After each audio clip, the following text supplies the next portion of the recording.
welcome to the 757 Spy Flight and our very first look at the MD11. It just came out, okay? It's been in Stormy the gaming computer here for less than 10 minutes. That's how cold and dark this is going to be. I hope you are doing well today. This is a much anticipated airplane. I'll tell you what, this thing has been anticipated for years, and from all the videos that I've seen that people have done on this, I got to tell you, I think the general attitude is going to be worth the wait for this thing. I think it's going to be a really fun airplane. I've been interested in something like this for a long time. Never really got to ride in a lot of DC-10s as a passenger, and this is an MD11. I know there's a difference, but as far as this, the only time I got to do this, the one time I ever got to go to a place like Hawaii or something like that, was in a DC-10. United DC-10s from San Francisco and LA went out to Honolulu all the time.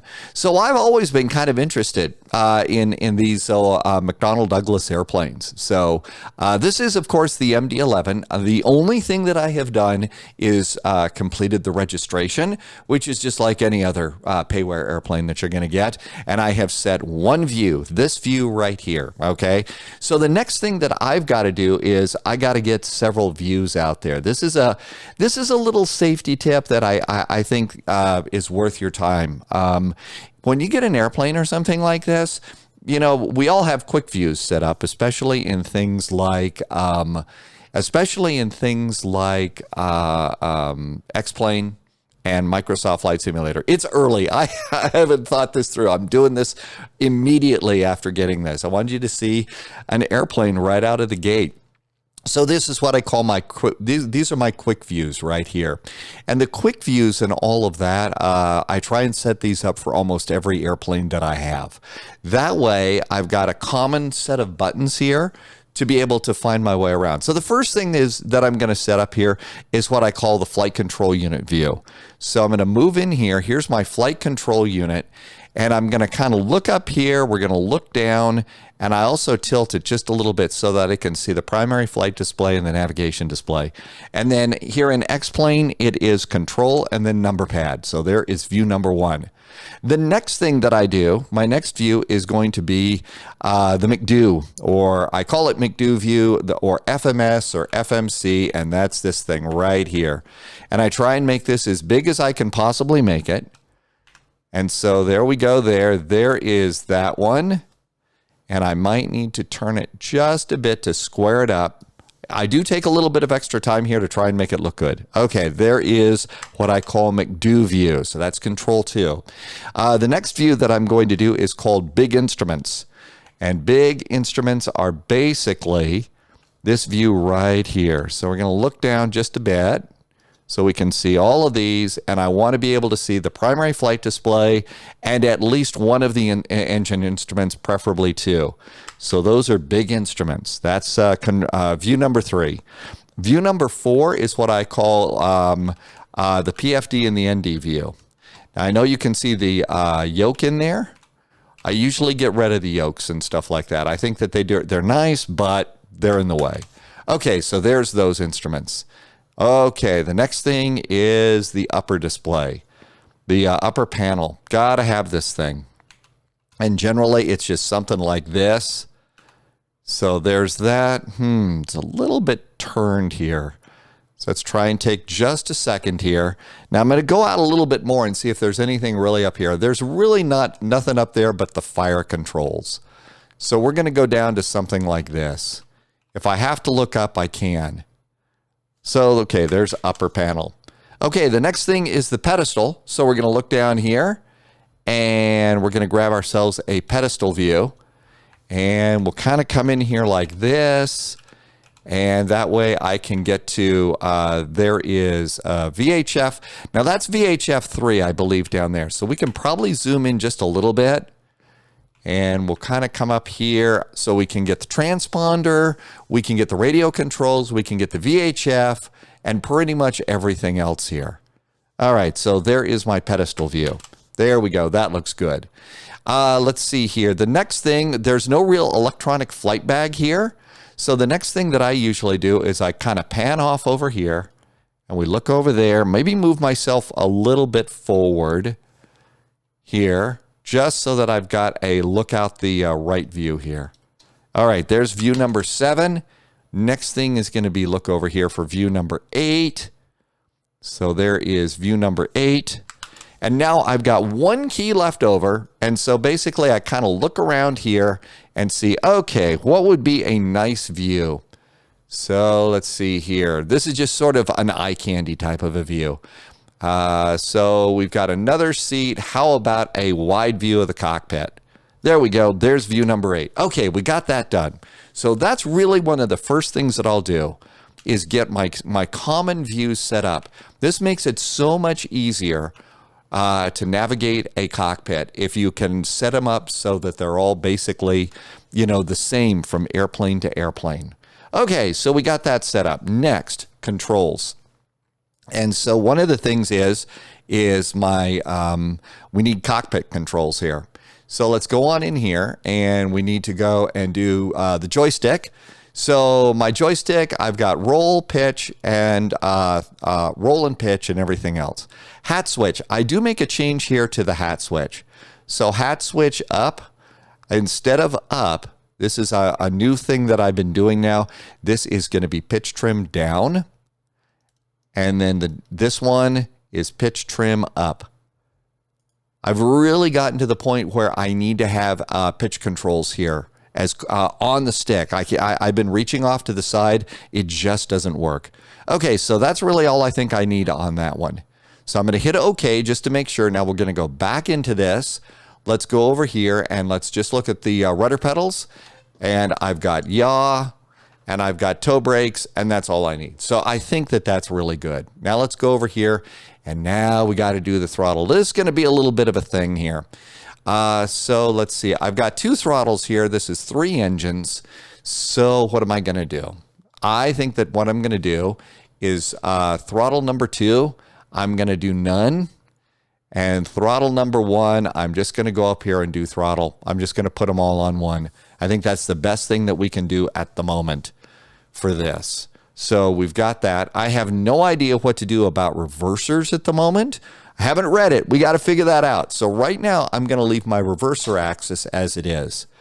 Okay, and I'm also going to come down here and save this as MD11, a new profile. One of the things I really do like about X-Plane is I can do profiles. Okay, so we got all those, and it looks like I'm going to need a reverser. I'm going to need a reverse. So let's go back in here, and sometimes you have to go in and out of that thing. So for this, we're going to go ahead and we're going to lift the Airbus things up and roll the throttles all the way down. And we're probably going to need a reverser button. And what I do is I usually do that with button number 3. That's what I'm doing there. So let's just go ahead and do REVER. Toggle thrust reversers. Let's see if that's going to work for us. Okay, so we'll hit that button. Yep, there you go. So that might do the reversers. So that moves those. Now the throttle moves forward and down. So I don't know exactly how that's going to work, but we'll figure it out. All right, so we've got those things done. And at this point in time, I kind of feel like we're all done here. I think I do want to move myself forward just a little bit here. And I'm going to look down just a little bit. And I'm going to reset this one just a bit so I can look down there. Okay, so there we go. Those are the setup things that I usually do on this thing. Now, the next thing that I've gone and done is I went over the past few days, and I went and I watched several videos over on YouTube of other people that got pre-releases. And I sat down and I took notes as they were doing their thing. Go over to my Discord. I've already posted my notes here, and this is what we do. So let's go here. I've also got a flight plan for us today. I preset this stuff up over in SimBrief and Sim Toolkit Pro. Let's go to Boston. Let's see what happens here. So presets, one thing for sure is we definitely need to do the This airplane's a little older, so I think they do this in pounds. So we got that. Now, the next thing that I need to do is there is a plugin. There is the Rotate MD11 aircraft menu.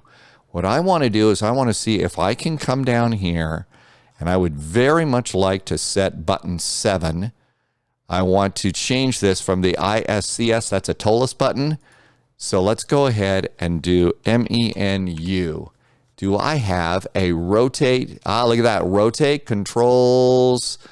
Toggle the aircraft menu window. Oh, look at that. Okay, so now let's see. Perfect. Hey. Okay, we need this. So let's go ahead and do some, look at this here. This is the Rotate MD11 aircraft menu. Deck temperatures in Celsius. Okay, why not? We love Celsius. Show weight data in kilograms. No, we're gonna play pounds with this airplane. Reduce the IRU align time to 30 seconds. No, we're realistic. Default to HPA barometer settings. No, synchronize barometer settings in the co-pilot side. Yes. Now, some people may say that this is me being lazy. Look, I'm one person in a 2.5 person cockpit here. Okay, at least 2, maybe another third person. So to be honest, I'm going to go ahead and I'm going to save myself a little bit of work. I'm going to hit the cold and dark button here. Okay, so we're good to go there. Now then, let's go ahead and start loading the airplane. It's time to get ready to fly this sucker. What could possibly go wrong?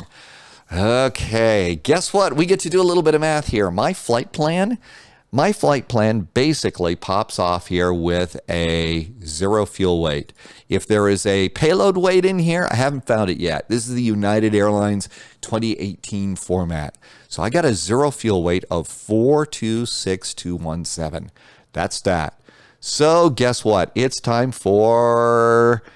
very early in the morning for me. It's time for Mr. Calculator. So here's Mr. Calculator. My 0 fuel weight right now in the airplane is 253,262. Okay, that's the 0 fuel weight right now. I don't have any payload in there, so my brilliant plan here has already fallen apart. So let's see. I have no payload at all, and my 0 fuel weight is supposed to be 46. Does this have anything to do with fuel? No, but this is a little bit different. 253,262, and I'm supposed to, okay.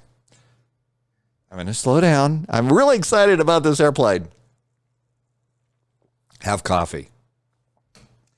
There's a big difference between 200,000 pounds and 400,000 pounds.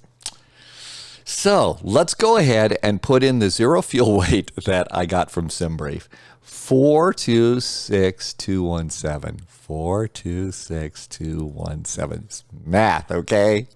Now let's come over here. Okay, 0 fuel weight minus 253,262. 253,262 equals, my own twisted little mind right now is this is my payload.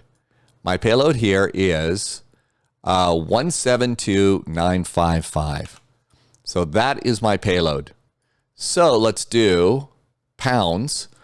172,955. There's my payload. Okay? So there we go. Now then, fuel. This should be relatively easy. SimBrief says I need 57,323 pounds of fuel. And so that's going to be my block fuel. So 57323. 57323. There we go. Taxi fuel. Now, this is something I get off the flight plan. My taxi fuel is 1,000. So 123. There we go. Nope, need another one. Okay, there's 1,000 pounds. Ballast fuel. We're not doing any ballasting on this one.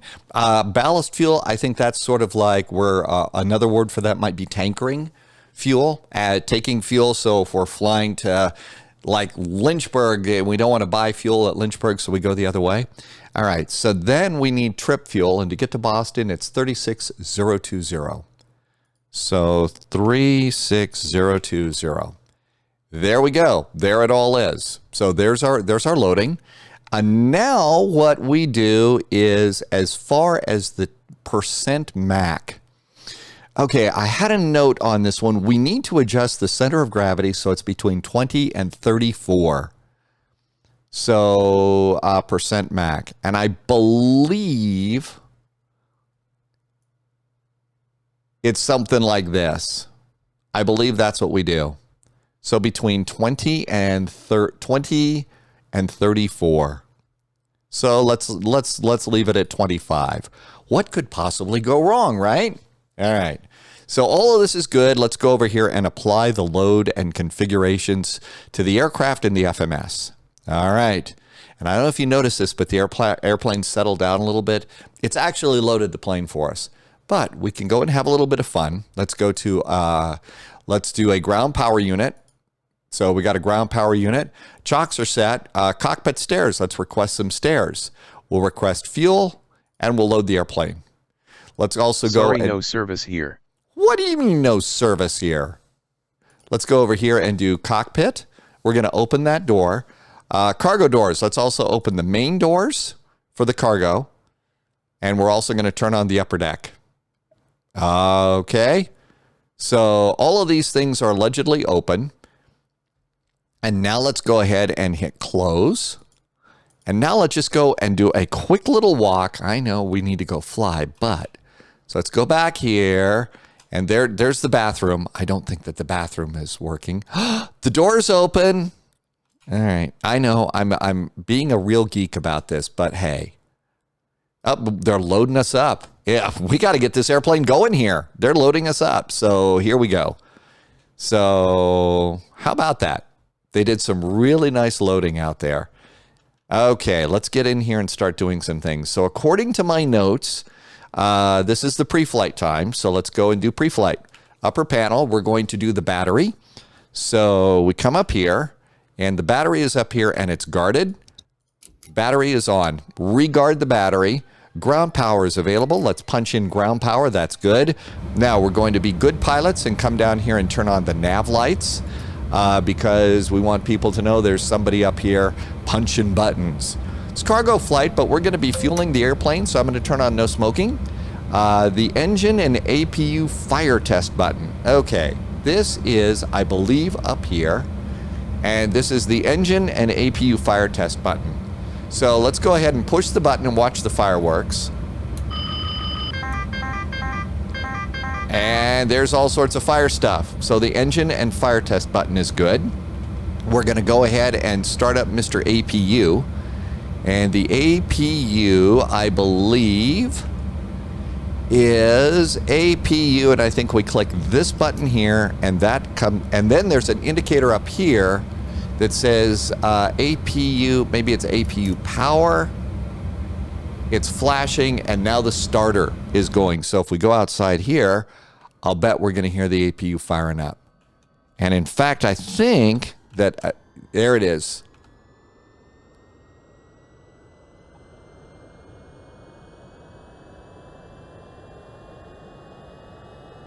We have an APU.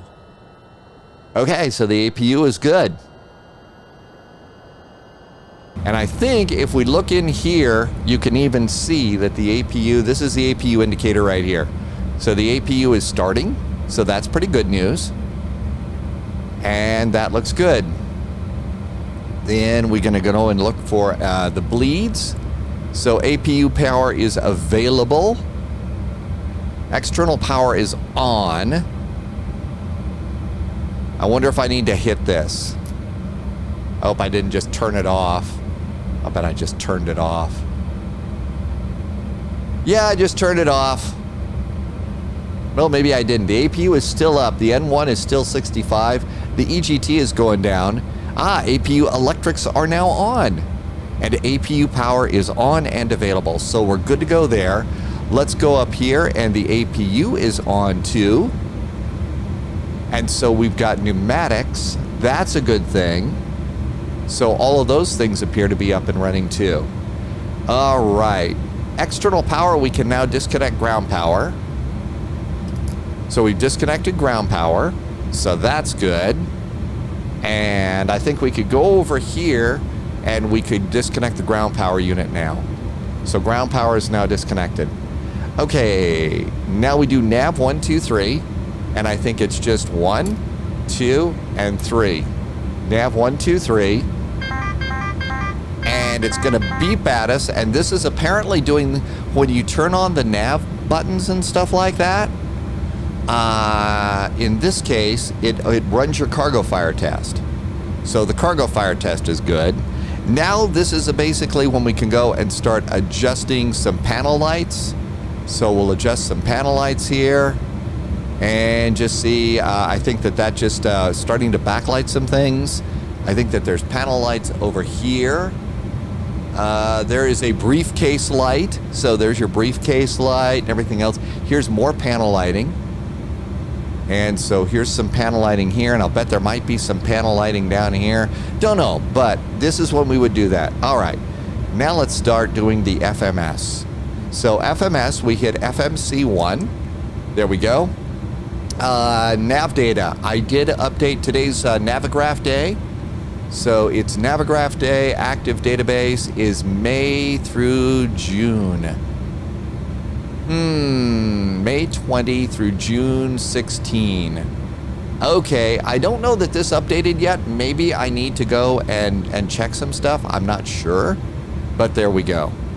Okay, so now we got to do a line IRS. So aircraft, let's see. This was talking about the aircraft, the reference button, and hit AC status, and I think that just takes us back to the same thing there, so that's good. Flight plan init.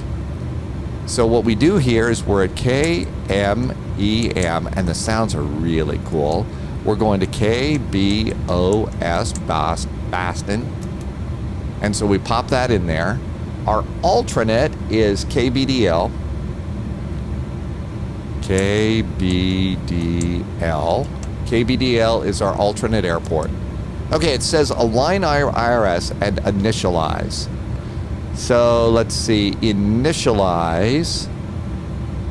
And it says we need to hit the R4 button, and that's over here, IRS, initialize IRS. There we go. So that should take us there. Now we got to do a flight number. And actually, at this point in time, after you do these things, I think that my flows showed, my flows showed that now it's time for us to do the hydraulic test. So there is some sort of a hydraulics test. I think it's up here. I don't remember this part. There was a lot to see in these videos. So, okay, do I have anything looking like hydraulics here? No. Emergency ignition, calls, fuel use, defogging, cameras, upper yaw dampers. I believe this is hydraulics. Now let's see here. Hydraulic test button. Unguard, press. It's right here. It's even labeled. How about that? And press it. And then guard it. Okay, so what now is happening is we can come down here and we can hit the turn off miscellaneous, electrics, and hydraulic button. So we hit the hydraulic button, and now apparently it's going to go and pressurize the system and do a test. So we're going to kind of monitor this as we go. Altimeter setting. Let's see here. My flight plan has us, let's see, the flight plan has us going runway 27. Let's see what TAF METAR says. Because when all else fails, look at TAF METAR. So we are at KMEM, Memphis International. All right, so right now it says runway 27 is what they've got us blasting off on, which is a fairly convenient runway. It's not bad. It's just a 5-knot crosswind, so why don't we go with that? Let's also go and highlight the current METAR and pop that in. While we're here, let's just have a quick look at KBOS, Boston. And Boston, right now, SimBrief suggests 15 right for landing. Okay, this is good. By the way, 15 right is an offset ILS. I never would have expected to find an offset ILS in Boston, but there you go. So all of this looks good. I think the flight plan is going to work for us. So I'm just going to go and highlight the METAR, and I just go and grab the METAR, and I usually just take it up to the remarks. And by the way, this is my flight strip for today's flight, so you'll see this in the description below. Okay, so that looks good. So now my flight notes say we should set the altimeter. Okay, so here's the altimeter right now, and the setting goes here, and we're going to 2993. Well, that was easy enough. And that should have set everybody, except maybe we've got a backup altimeter down here. And so let's go to 2993 on the backup altimeter, because we're good pilots and we want to do that. Okay, the hydraulic test is still going on. So the hydraulics are still going here, and apparently what you do is you note that these numbers during the hydraulic test, they pump up and then they slowly go down like that. So that's how that works. So the hydraulic test is still doing their stuff. Cleared altitude on the flight control system, flight control unit. So we are going to flight level 330. If we were doing VATSIM and stuff, we would be doing VATSIM, but now we're not going to do that. Okay, that's good. Runway heading.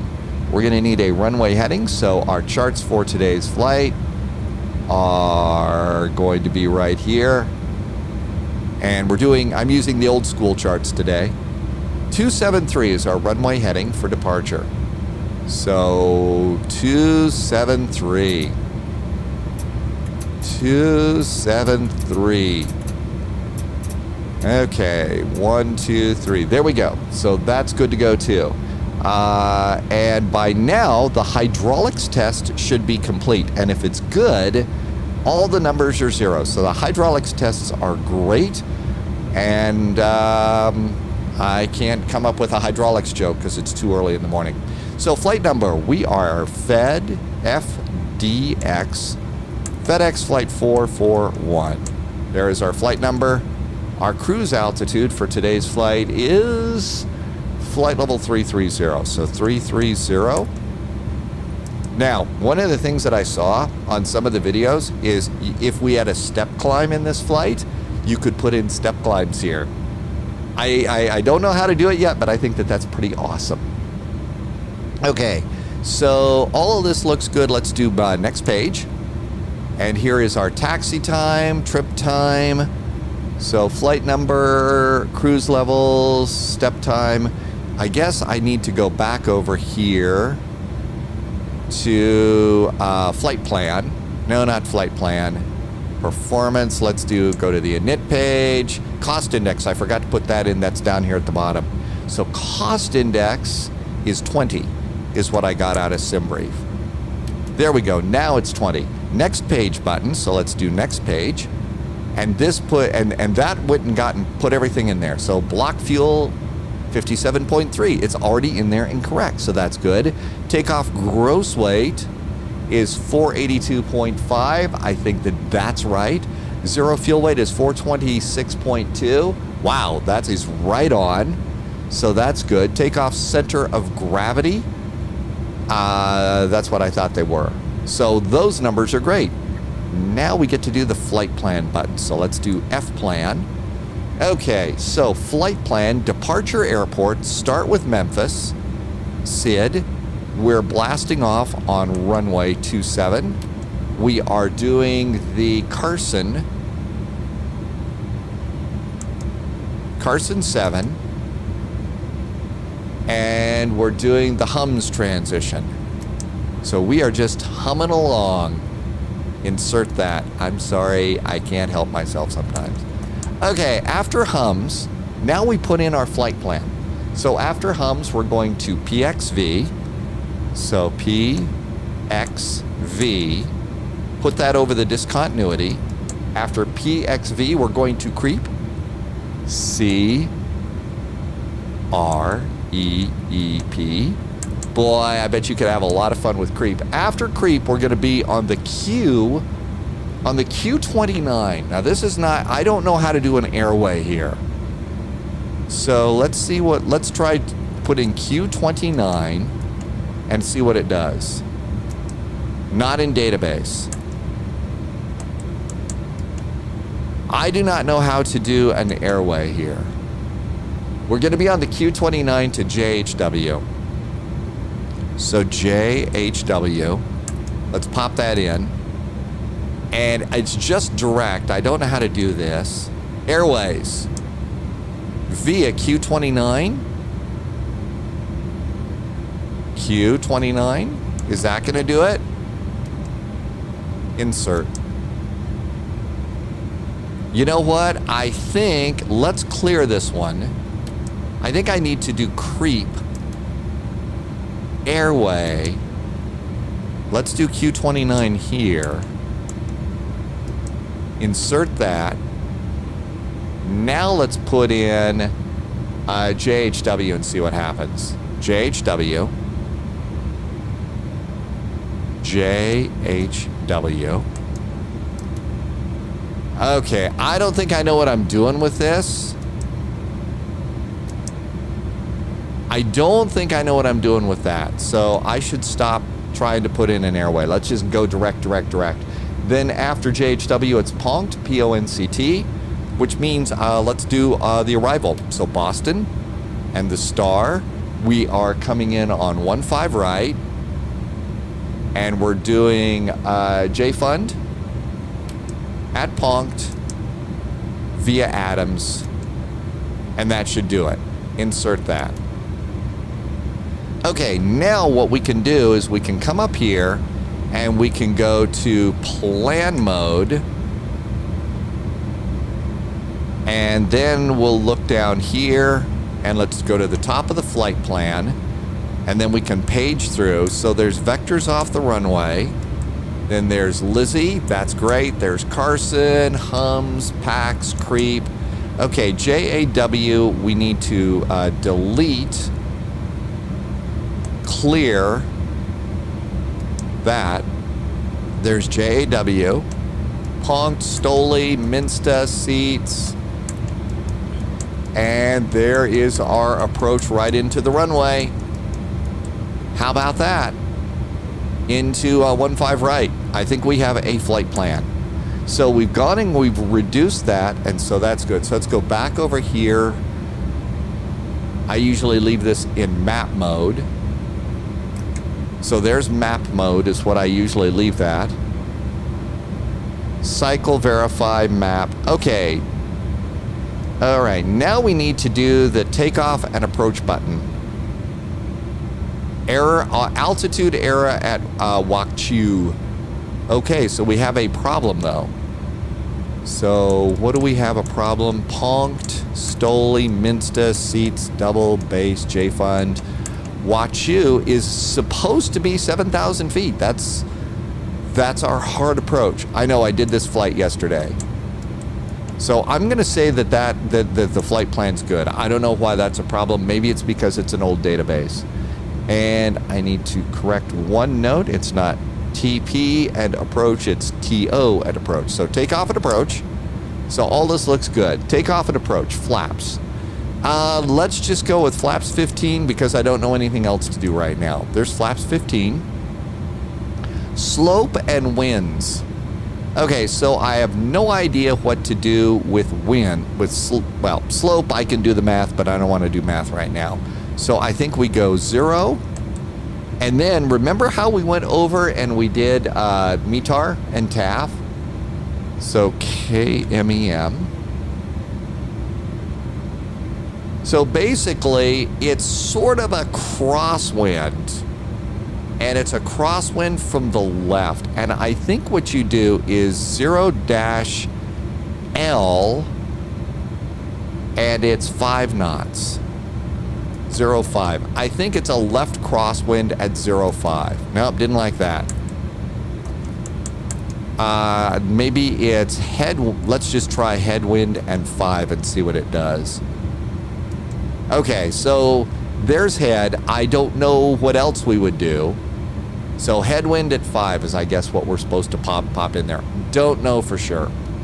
Okay, I put in a flex temperature of 15 degrees. That was wrong. I'm supposed to put my flaps in here. Flaps 15 are here. So I think I screwed up that flex thing up there. Oh, did you see that? Flex. Are we flexing in this? Outside air temperature is 6 degrees. Clear. 06. There we go. And now, based on all of this, it wants me to confirm our V speeds. Okay, did I have a better setting for flex? Flex temperature. Right now, I'm flexing to 15. I may have really screwed myself there, but let's just go with it, okay? So check and confirm the V speeds. So just say 136, 159, and 166. All right, so that takes care of that. Clearly, I've got a lot to learn. Clear. There is our transponder. COM radios. I would usually be doing 122.8 if we were on VATSIM or IVAO. So we're good to go there. VHF, and I bet we have to pop that up and turn it to adjust it so that we can listen. And there's our mic, I guess. So we would have to do that if we were on a network. And I guess all of that's good. All right. So everything's looking good here. The airplane, I believe, is loaded. Unfortunately, your pilot isn't. So there you go. Yeah, you know that every now and then just a stupid, silly joke's going to pop out. So let's go ahead and do some cleanup here. So we can go ahead and we can close the door. And I believe that these old doors here, they kind of drop down. So you can see the door dropping down. We'll be looking at that in a bit. Okay, fuel, load aircraft, stairs. So we can get rid of the stairs. Stairs are gone. Ground power is gone. We're going to leave chocks in place. And we're going to turn off the upper deck lights. All the rest of my doors are closed. Let's go over here and we're going to go and get our friends from Better Pushback and start the pushback. Route to cockpit. Please show me where you want to go. John Fly doing our Better Pushback today. Thank you, John Fly. All right, that looks good. There's a nice push. And let's call Route the to pushback cockpit. truck. Tow is driving up.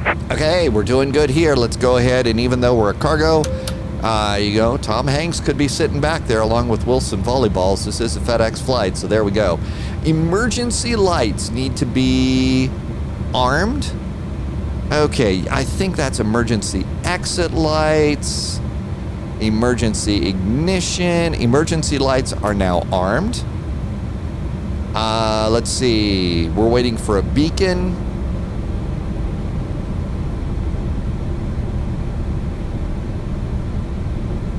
And we're waiting for our pushback truck. Got an APU up and running. Now, this could, of course, very well crash and burn on me, so here's our pushback truck. Wow, is this a long airplane? All doors and hatches are closed. Ready to connect. Okay, ready to connect. This is when I usually come up here and I turn on the beacon. Now here, I believe in this airplane, the beacon is called beacon. Strobes are called high intensity. So beacon goes on. Emergency power now gets armed. So there's a thing here called emergency power armed. Okay, so emergency power is armed. Windshield heaters could go on. I think windshield heat is down here. So we don't need to defog, but I guess we would turn on the windshield heaters at this point. Windshield heaters, and I think we're ready to do our pushback. APU is gone. So connected and bypass pin inserted. Release parking brake. All right, now some airplanes allow when you release the parking brake and you hook in Better Pushback, it pulls your chocks. Not on this airplane. So we need to come over here and we need to pull the chocks. So we're good to go there. Chocks are pulled.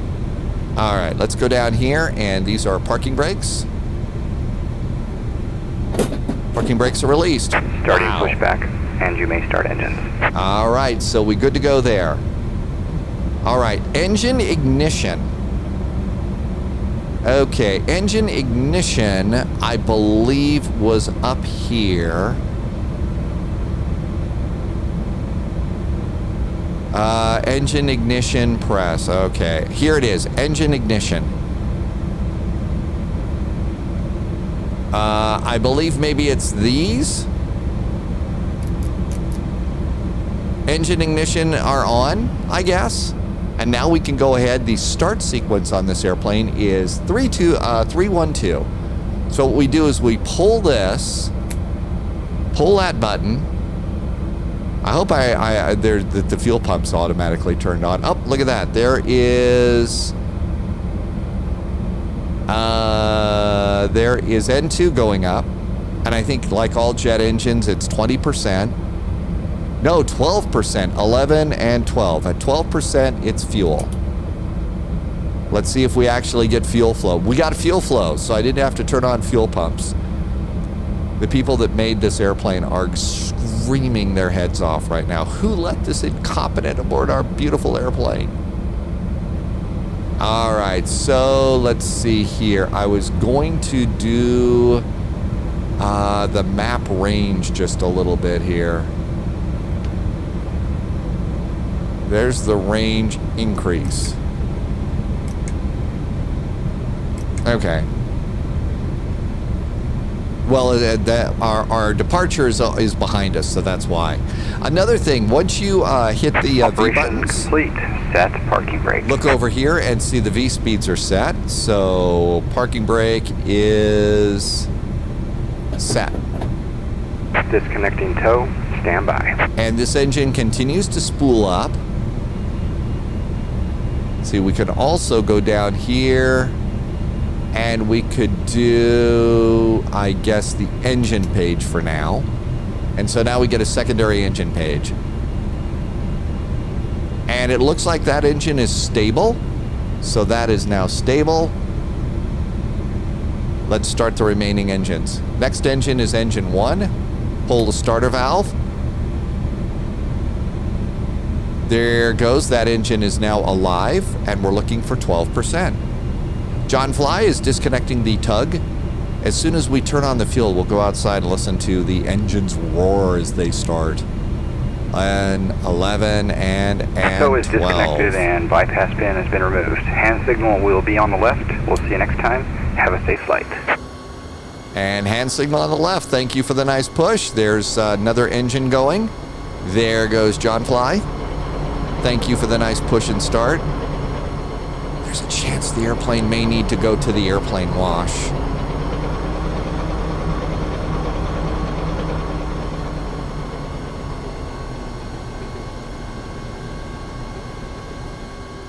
And as we look out there, we're going to look and see. There's John Fly giving us a salute and release from guidance. So there's the good news there. And engine number 1 is popping up.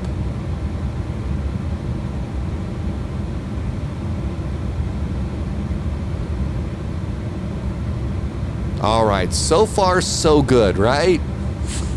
We haven't crashed yet. Okay, so this engine is up and approaching 23.8. I'm going to guess that that is basically stable. So 23.8 would be a stable start, and then we would be free to start the big engine.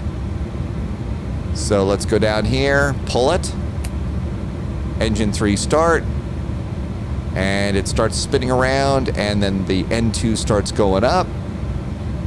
So we got 3 engines going on this one.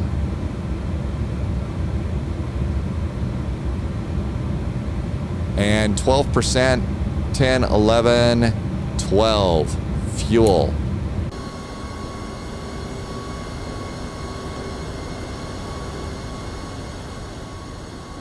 So here's our big engine up here. You can see it's spinning around.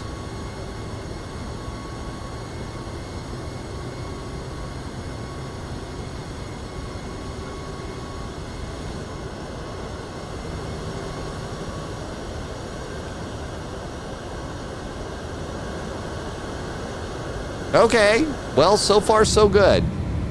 And we've got that engine going too. We have 3 engines. And hey, we haven't started a fire. Nobody's called the cops on us yet, so I think the pilot gets to have another sip of coffee.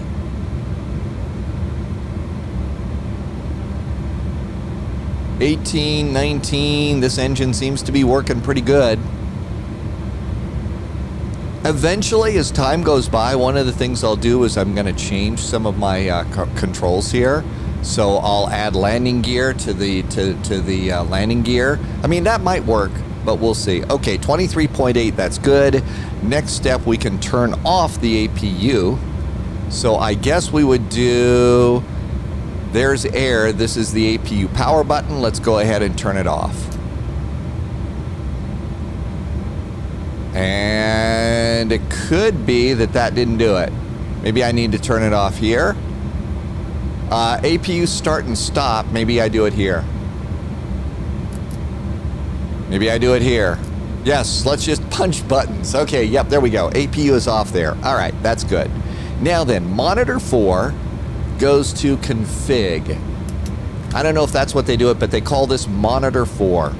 So flight controls, we'll do our checks. And you can see the little flap moving around here. Let's zoom in and look. So look up here. Elevators. Ailerons. And do we have rudder? And we got rudder. So all that's good. You can also see the brake temperatures down there. So all that looks good. Auto brakes are down here and they go to takeoff. Auto brakes are takeoff. Flaps are set. So for flaps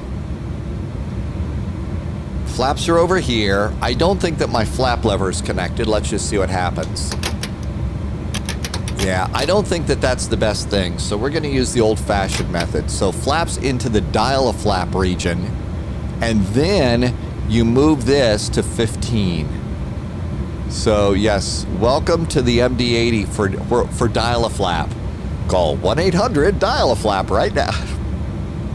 Yeah, no coffee, sorry. Okay, stabilizer trim.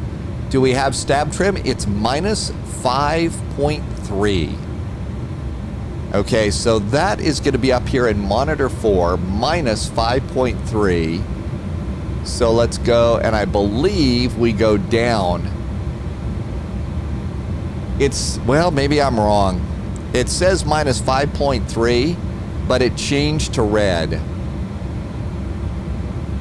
So here's something and I screwed it up because I did this, but it says stabilizer trim minus 5.3. And that's stabilizer trim, and it says 4.2. So I'm going to set this to plus 5.3 and hope we don't die. So it's 5.3. It's not minus. It should be a minus, but oh well, we've already screwed that up. Spoilers are armed, so speed brakes. And there's my speed brake button. Speed brakes are armed. FMS is set to takeoff performance. Transponder gets set to Terra. So good old T-A-R-A. I have a really good friend named Tara, so I always call it Terra. Okay, so transponder is set to Terra. The chocks are pulled. Monitor 3. I have a note here that says monitor 3 lower box is clear. Ah, yes. Okay. So over here, it says the brake is on.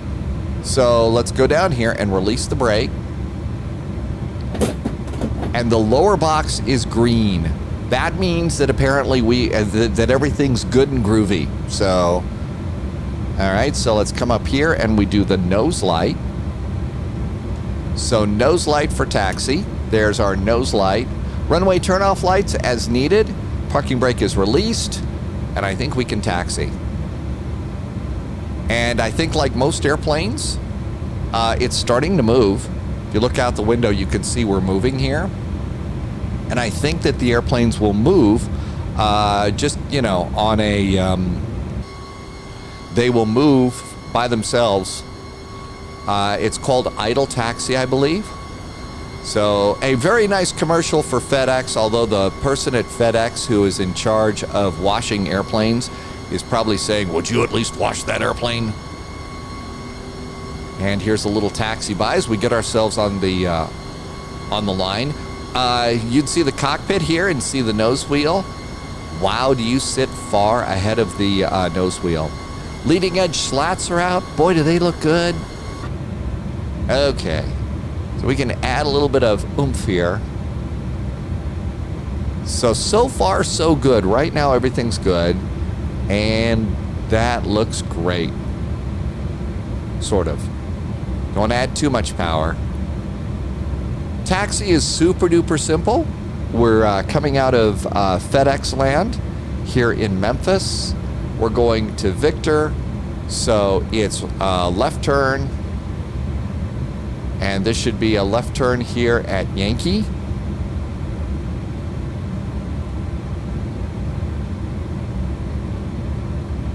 Whoa, I've got my nose wheel all the way over. So I got my nose wheel all the way over here. I think what it probably wants is nose wheel steering. And it wants my twist thing. Unfortunately, my twist doesn't work. So it wants this. Can I steer this thing? I don't know if there was a connect for that or not. All right, let's see if there is a setting. So let's go to options. Is there a nose wheel? Reduce, slow, D. Save options. I don't see a way to do that. Close. Let's go up here. And we want to go to, let's see, the crosswinds, yaw, toe brakes. I don't know any other way to do this. This could be a problem. So let's see, what else could I do? All right, I've got a controller here. I do have a controller here that maybe I can use. Let's try an experiment here. So we're going to go over here to the throttle. And we're going to look down here, and there is the 12 and 13. I don't think that's an axis, though. That's not an axis, and I think I need 12 and 13 to be an axis. Yeah, this is rudder center, rudder trim. So that's not a real axis for me, so I can't do anything with that. Okay, you know what I could do? Okay, this is going to be really kinky. Can I do nose wheel tiller? This is going to be weird. Yeah, okay, so here's what I'm doing. I am using a throttle axis here.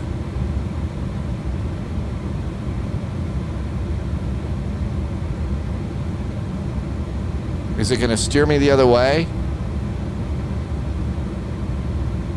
I don't think that that's going to work. So nose wheel tiller, a response curve.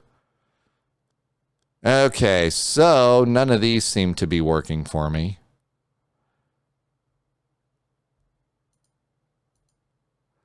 So we can delete all of these because that's not helping me out.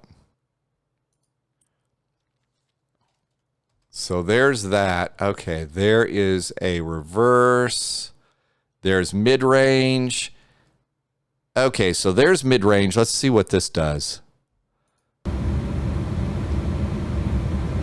Oh, look at that. Okay, hey, you use what you can, right? So there's my nose wheels tiller. And then there's the middle.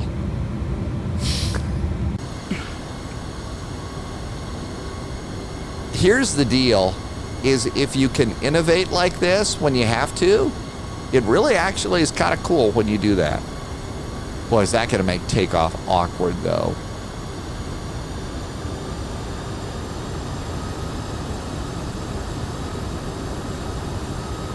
So, middle throttle 1 is the throttle, and I'm using this thing as a steering.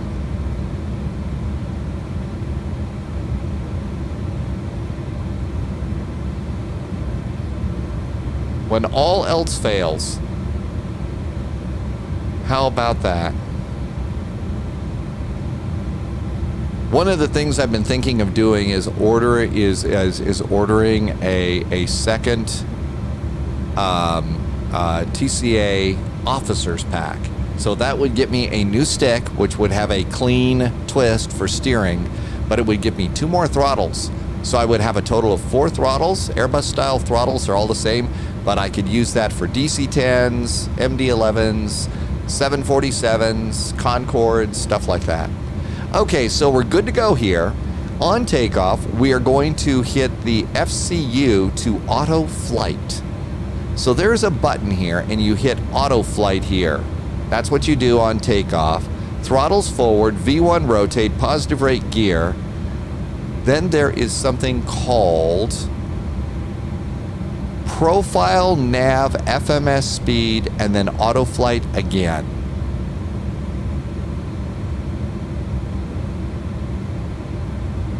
So yeah, I've never taken this thing off before. Ever, never.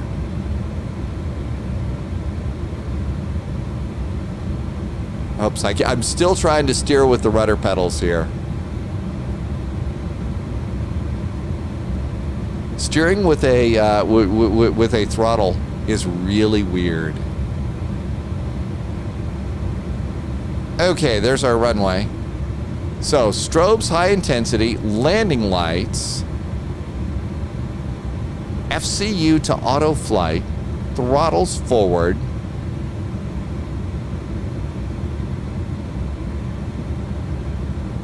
Okay, we are going on to an active runway. This is when I like to hit the strobes.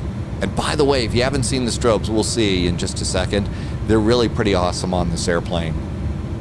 We're going to go and get ourselves properly lined up on the runway since I'm using a whole new throttle scheme.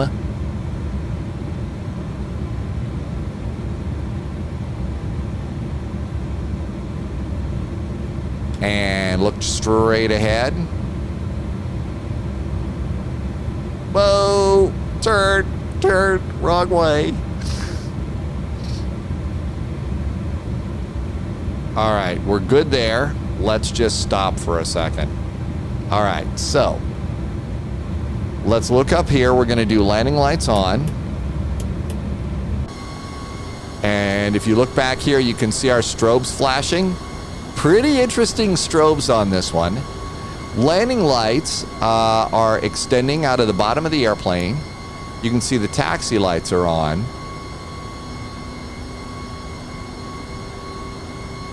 I think they're extending out of the bottom of the airplane. I don't see them right now. Did I not do that right? So extend and on. Yep, they're on. Landing lights, extend on. Yep, they're on. That says on. Good. Okay, so landing lights are good. Now then, we're supposed to hit the auto flight button. Auto flight is been pressed. I saw it says takeoff, so that's good. So throttles forward. I don't know what to set it, so we'll just roll throttles forward. V1, rotate.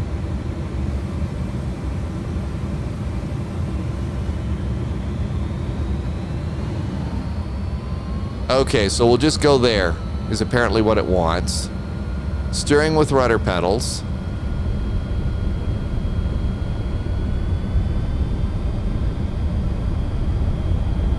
Engine 1 arm high. I've done something wrong. It's very upset with me. V1, rotate.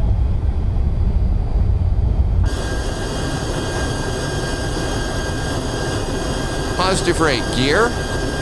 That was with my gear handle.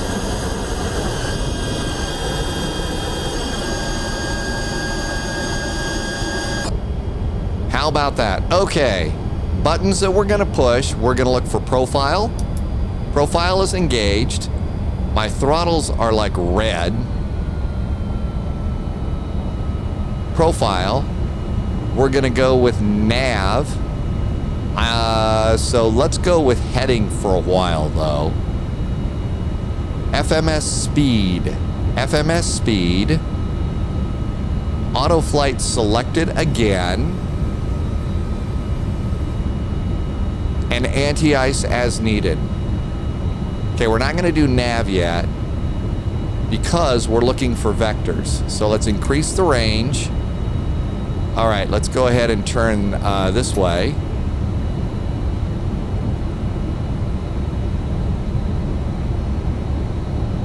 It's not turning where we want to go. So it's not turning where we wanted to go. Uh-oh. I think we're going down. Yeah, I think we're going down. This doesn't look good. Flaps are going up. Okay, now we're climbing again. Flaps are good, I hope. All right, things are not going quite according to plan here. Let's hit the nav button. Do I have a direct to? Direct to Adams?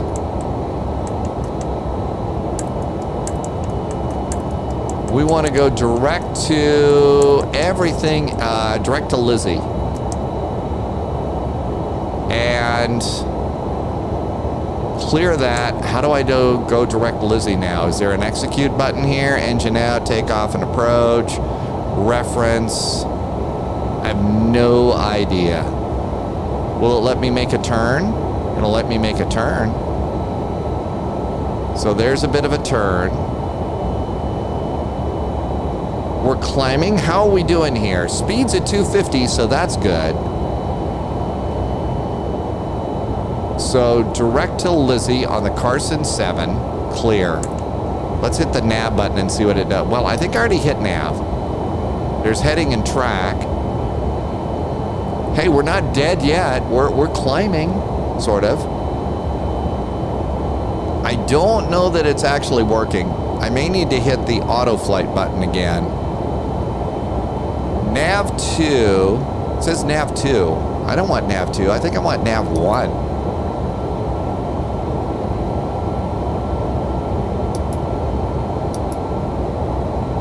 All right, so we've messed that up. That's pretty bad. Can't change auto flight. Can't change here. We're trying to go to direct to Lizzie. Yeah, I know you don't like the altitude there. Direct to Lizzie. Altitude error at Adams.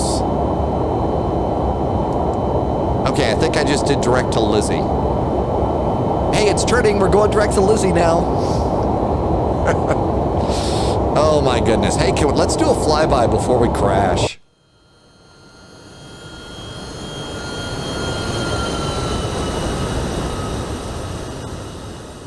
As the Wilson volleyballs make their way to Boston.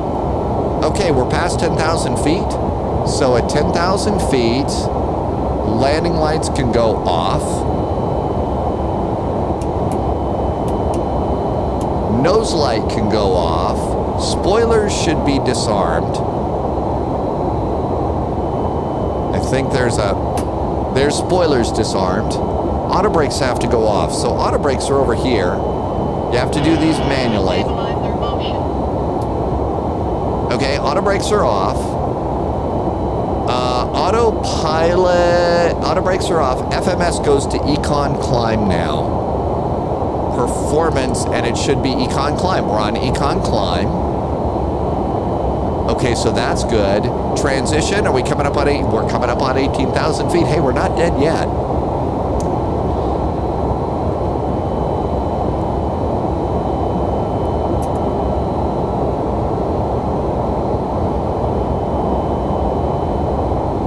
I don't know. I think it's trying to go direct to Carson. I'm not 100% certain if it's actually doing direct to Lizzie or Carson right now.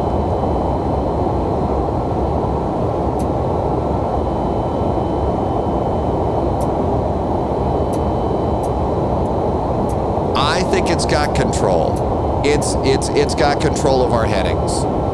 I have no idea what to do with my throttles. So I don't know if it's auto throttle right now or it's the idiot sitting in the cockpit here. Okay, what are you doing? You are trying to get us back on the course. Okay, you're a good airplane, so that's good there. These numbers are still yellow. What happens if I move my throttles?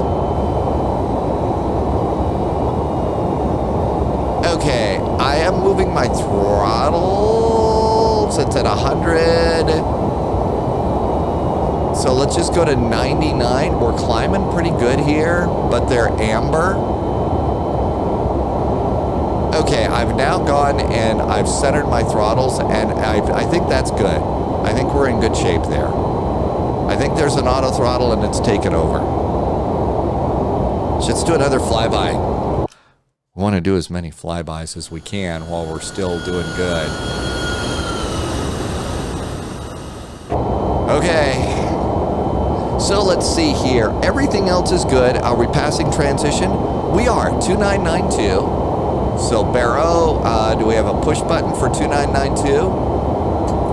2992. We got a standard altimeter setting, but I think we need to dial this one manually. 2992. So that's good. 2992. And we're going to just assume that everything's good for the flight for the first officer. All right. So seatbelts. So, yep, for Tom Hanks sitting back there in the jump seat, we'll go seatbelts off. Wait a minute, my nav lights? It says my nav lights are off.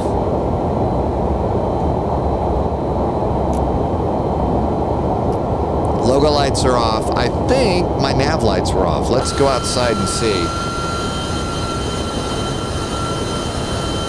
There's a red light.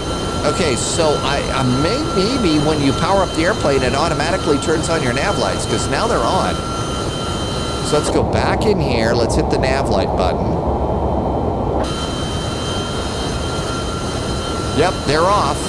I guess that's what OFF means, huh?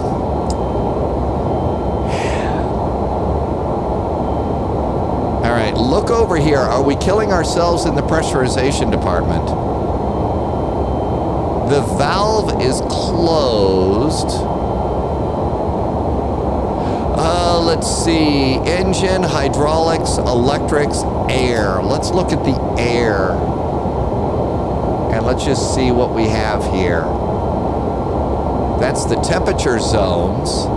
Altitude in the cabin is 2,600. So it is pressurizing the cabin. We're not going to die there. We're direct Lizzie, then Carson. We're going to be at flight level 330 there. We are just humming along. Okay, let's increase the range a little bit. That's good to go there. We don't have another one. Now then, do I have traffic? So I could put traffic on. So if we were on VATSIM, we'd see other airplanes. Data, we could pop some data in there. I don't see data showing up, but maybe data will show up soon. And then we'll do airport. Holy cats. That's too much. Okay. All right, so let's see. We've got consequences. Let's look at the status button and see what status says. Windshield defogger is off. It doesn't like the fact that my windshield defog. So the status appears to be clean. So consequences. What are the consequences? I haven't racked up any consequences yet. Hydraulics, electrics, air, fuel, config, miscellaneous. What's on the miscellaneous tab? Nothing's there. How about the config tab? Okay, that's the airplane. I think that's pretty good. I'm going to leave it over on the gas gauge, though. Fuel. Sarah, there's fuel. Okay, so fuel, because the big thing now is, are we going to run out of gas? We don't want to do that. What's looking down here? Okay, so we're looking good. There's Econ climb. We're past 18,000 feet, and we continue our climb.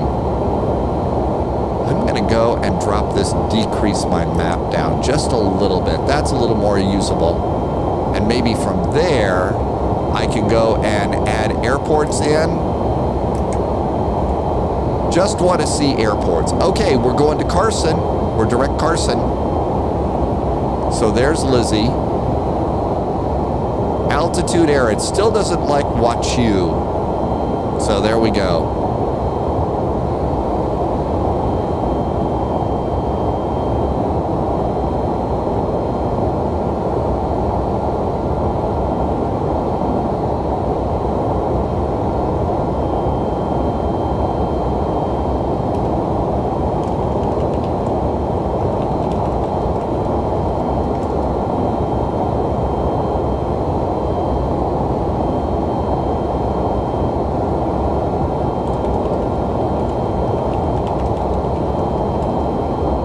I'm just typing a couple of notes over on Discord.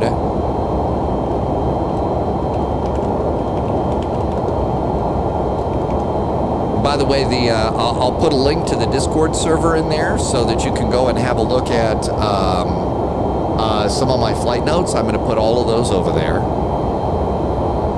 Passing 28,000 feet. Still doesn't like what's going on at Watch You. Could we have at least had an altitude error at something else other than, you know, something that sounds like I'm sneezing?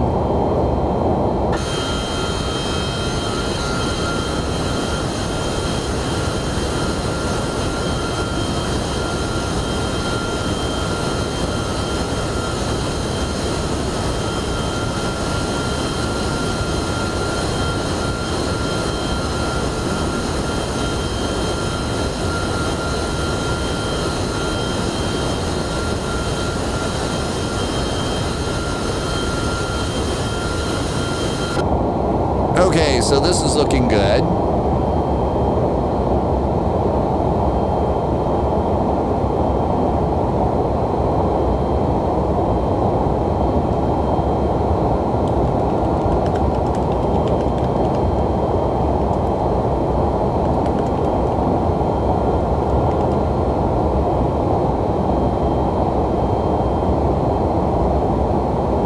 Okay. I think I'm caught up with all the silly social media stuff. All right, so how we doing here? 31, going to flight level 330. I think auto throttles have taken over. So we should be approaching our final cruising altitude at the moment. Everything else is looking good. This is not meant to be a cold and dark by any stretch of the imagination. This is like the first test of the airplane. This is like taken out for the very first. Okay, it says altitude. So I'm guessing that means that we're good as far as altitude. I guess that's altitude alert. So here's that big instruments view. And as we get to flight level 330, this should probably go to Econ Cruise.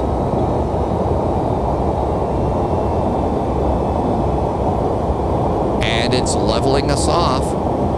The engines are throttling down. All of these numbers, though, are amber. I'm going to guess that that might be something worth worrying about. We're heading 031 degrees.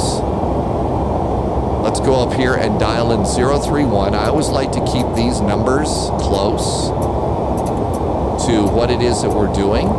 So there's 031 degrees. Okay, so my throttles,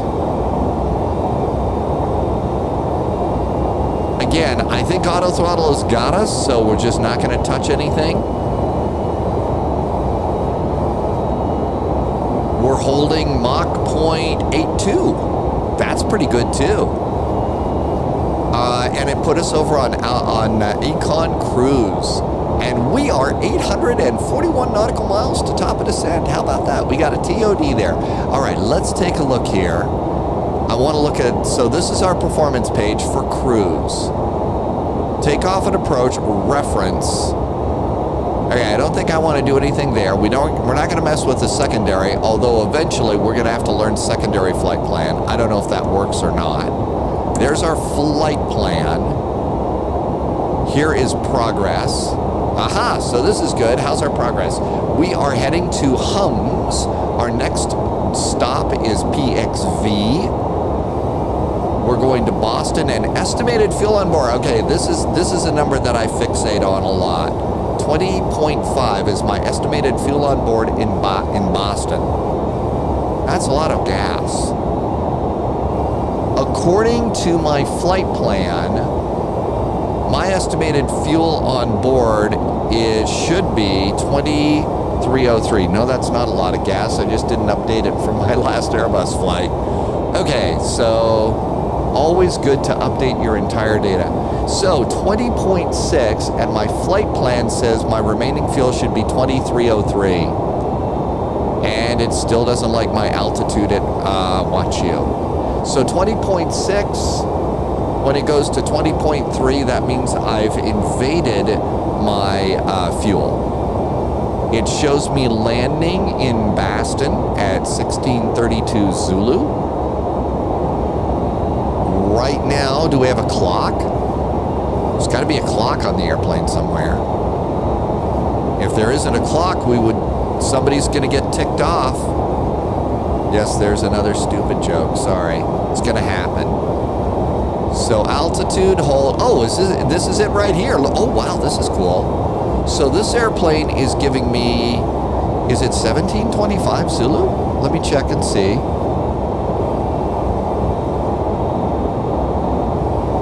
It's 1424. Oh, look at that. 1424, 1739. So I know this is a clock. This looks like it's a count-up timer or something. This is Zulu time, so it is 1425 Zulu, which is airplane time. I'm flying real-world time right now. So there's our clock. Maybe this is a stopwatch. Oh, this has got to be a lapse time. Okay, so this is a lapse time, so it automatically sets a chrono for us. So we're good to go there. So looking over here, you can see our route of flight. There's hums. Now then, let's go ahead and do a direct to. Let's go to creep.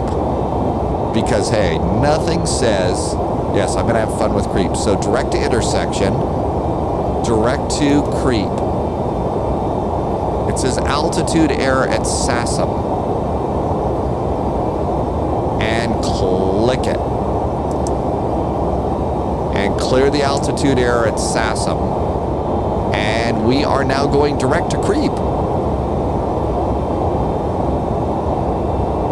It probably saved us about, 3 or 4 minutes, but now we're doing direct creep here.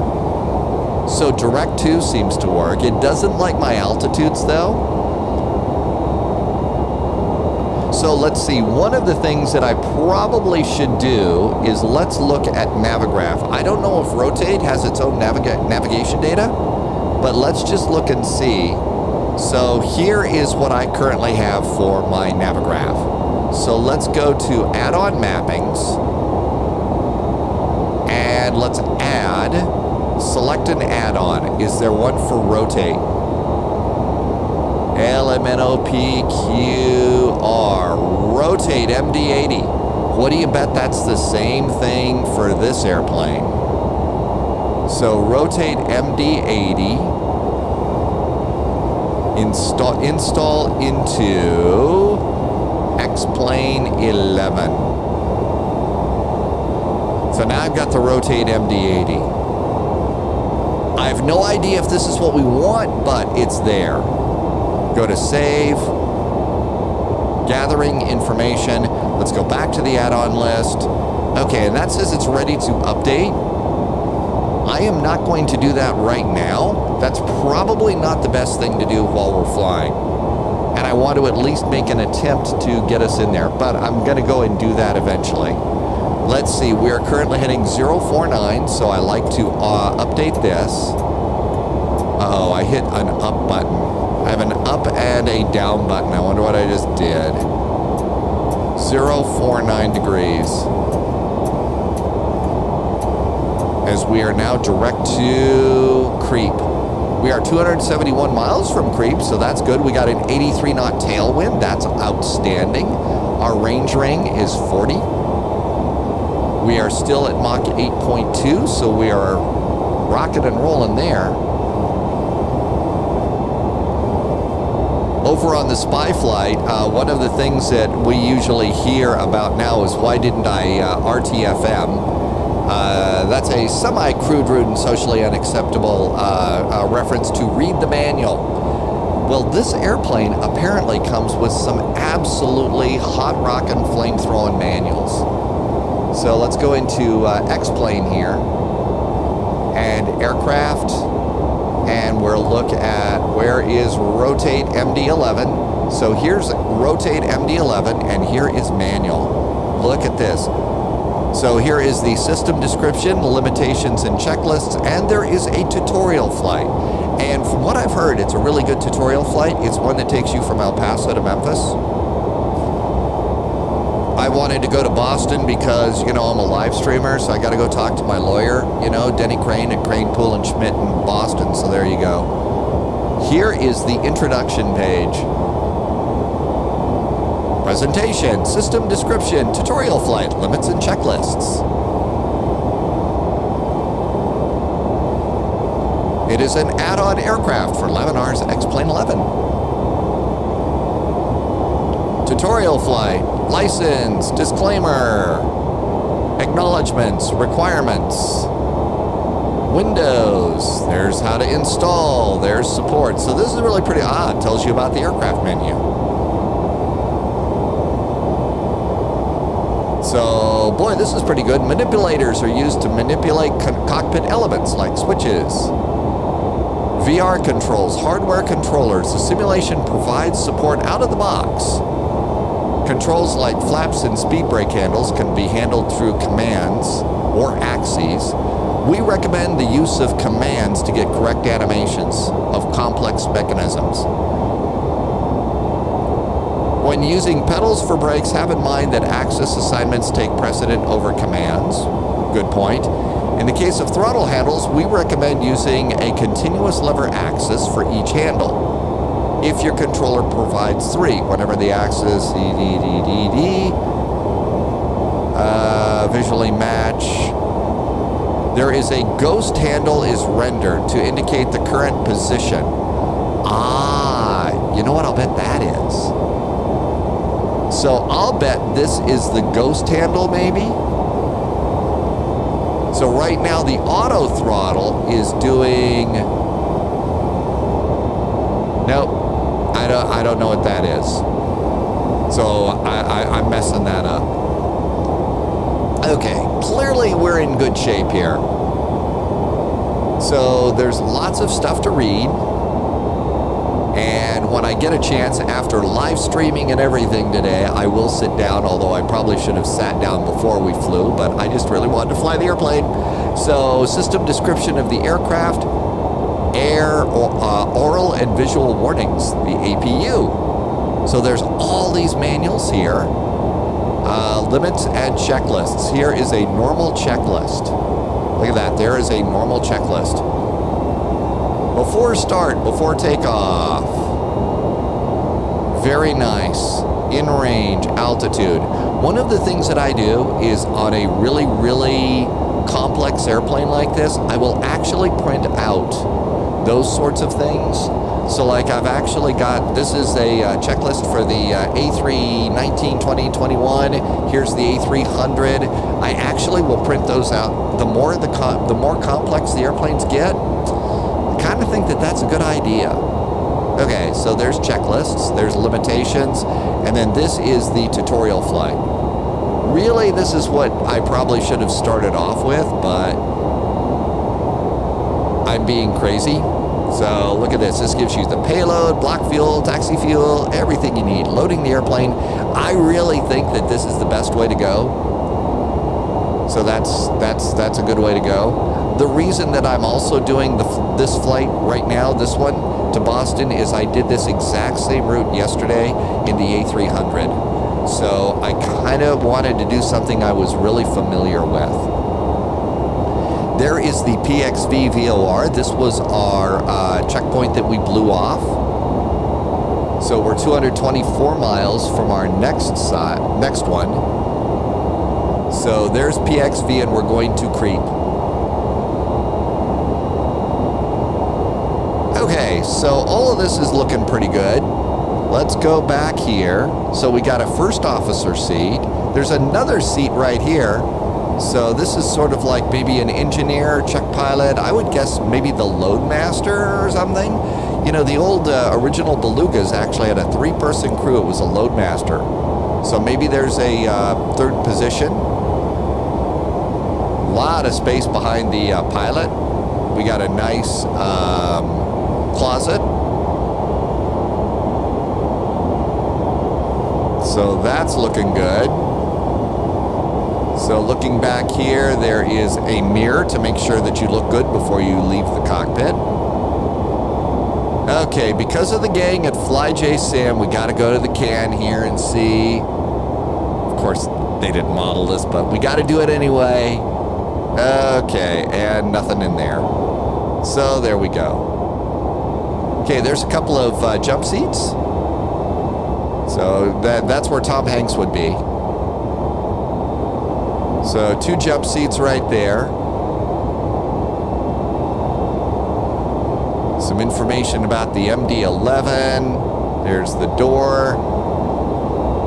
I guess there's oxygen for people back here in case there's a problem. And there's a microphone so you can talk to people, and a flashlight. So all that's looking good. Now the other thing that we can do is we can kind of come through here. And there's the very, very big room. So I guess there's the big door. And this loaded stuff up, but you can see there isn't anything in here. I think they didn't put anything in there because this is how you save frame rates. Or I didn't load my airplane correctly. So that's how that is. Let's go out here. And we can also kind of come in here and we can do a little bit of zooming around here. And see, you know, I mean, wow, did they make the airplane look old? They made the airplane look old, but wow, does it look good. Great engines. The wings are pretty amazing. The strobes are really amazing on this airplane.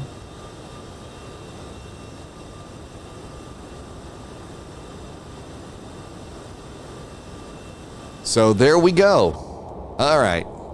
Well, let's see. So as far as this flight is concerned, what I was going to do is I was going to just chill out here for a little bit. I'm going to stop the video and then start it when we get to be about 50 miles from top of descent. I believe the airplane gives us a top of descent over on the performance page. We are 710 nautical miles from TOD. So at this point in time, I'm going to hit stop. And the next time that we restart, unless something really interesting happens, is I will see you at about 50 to 100 miles. How's that sound? Now for you, this of course is instantaneous. But for me, we'll just kind of come out here and say, see you in...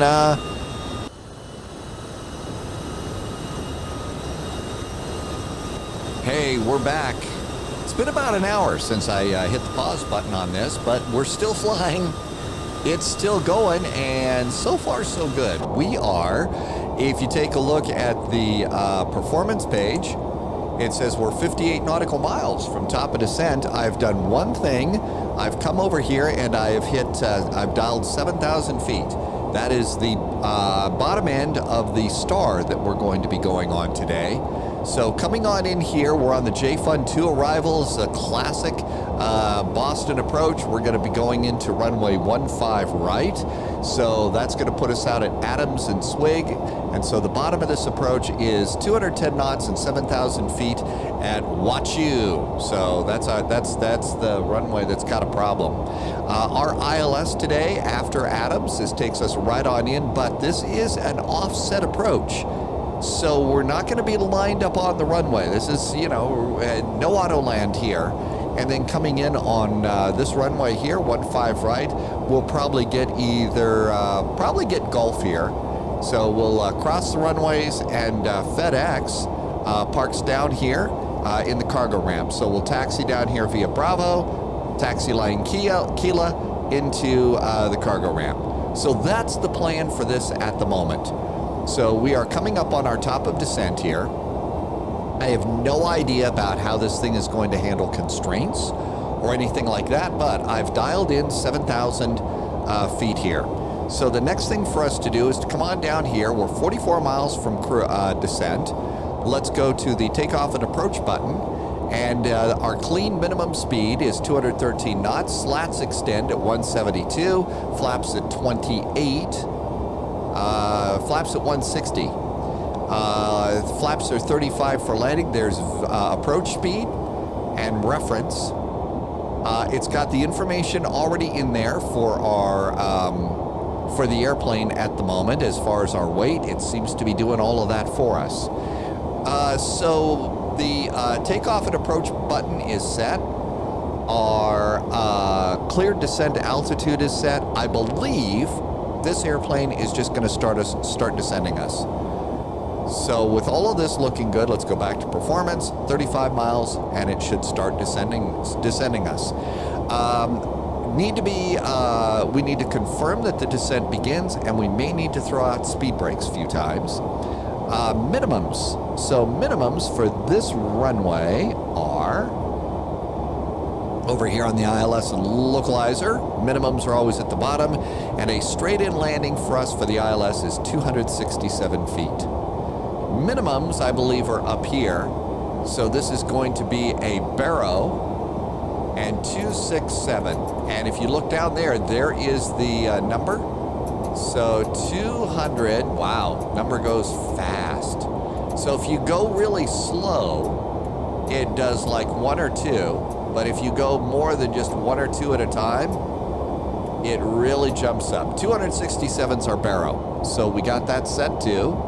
So that's good. Minimums are set. ILS and frequency. So I think we have to do this ourselves. And to do that, we need to go into menu and radio navigation. And we have to probably put in the frequency and the course here. So let's go back in here, and our frequency and course, it's 110.7. 110.7 / the inbound course is 149. I think that's what we do. Let's pop it in. Oh, look at that. And that's good. That looks pretty good. Now we could put in an ADF if we wanted to, an automatic direction finder, a non-directional beacon. I don't see one on this one. You can also set some presets, and you can only have this do a localizer if you want. We're not going to do a localizer. We need all the help we can get on this big airplane. Okay, so back to performance. Oh, not allowed. So you got to go after the radio. You have to go back into the FMC, and then you can see 15 miles to top of descent. Will it descend by itself? And you can see we have a top of descent hockey stick. Just, real Airbusy here. So there's the top of descent hockey stick right there. And here we are coming in. We are coming up on the PONCT waypoint. So that's the top of the star too. So that's where things are. We will see if we start our descent here in 9 miles.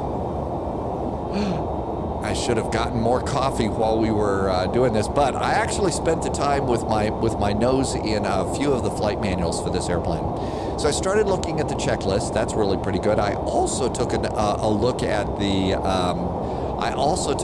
tutorial flight that's in there, and it's really pretty good. So one of the things to do is that I didn't do is when we started the run down the runway just before, we hit the auto flight button. That's essentially auto throttles. So we hit the auto throttle button there, and that essentially arms the auto throttles. And what you do is you advance your throttles to about 60 degrees forward, and then the auto throttles catch in. So that's apparently how that works. And we have hit top of descent, and we are descending. There's Stoli. So we seem to be good to go here. Our speed is coming up. We may need speed brakes. So we may have to throw out speed brakes here. I was also reading that they were suggesting that one of the things that you probably need to do, oops, that's flaps. That's speed brakes. Whoops. Got to know what my controls are. They were saying, you know how in the Airbus you can use the Airbus controls for flaps? They say use the buttons for this airplane. They'd really like to see you use buttons on this. Okay. So that's holding about 305. Are the throttles increasing? So that's going down a little bit. There we go. Initialize cruise flight level. Heck, what do I do there? No idea. Altitude error at Wachu. There is a chance that that altitude error is because I need to update my nav data, and I'm going to try that after this flight and before I actually do the spy flight live stream. So we're on econ descent. Transition is 18,000 feet. We're not speeding up, so our speed brake, we don't need it anymore, and we are descending. Going down to 7,000 feet, we can go ahead and move this over here to 112. I'm not sure what the up and down arrows mean yet. I'm going to guess that maybe that's managed and not. Okay, we've got SE and GE showing up here, enunciated. I have no clue. So there's econ descent, takeoff, and landing. So clean minimum slats start going out at 117, so that has nothing to do with flaps. My speed is generally going down a little bit here. Uh-oh, it's got my speed going down to 220 knots. Why are you doing that, airplane? We don't need to be doing that. We need speed. Oh, I think it wants me to do something with this. I'm gonna go and bring my speed up here. We're going to descend at about 280 is what I would rather do.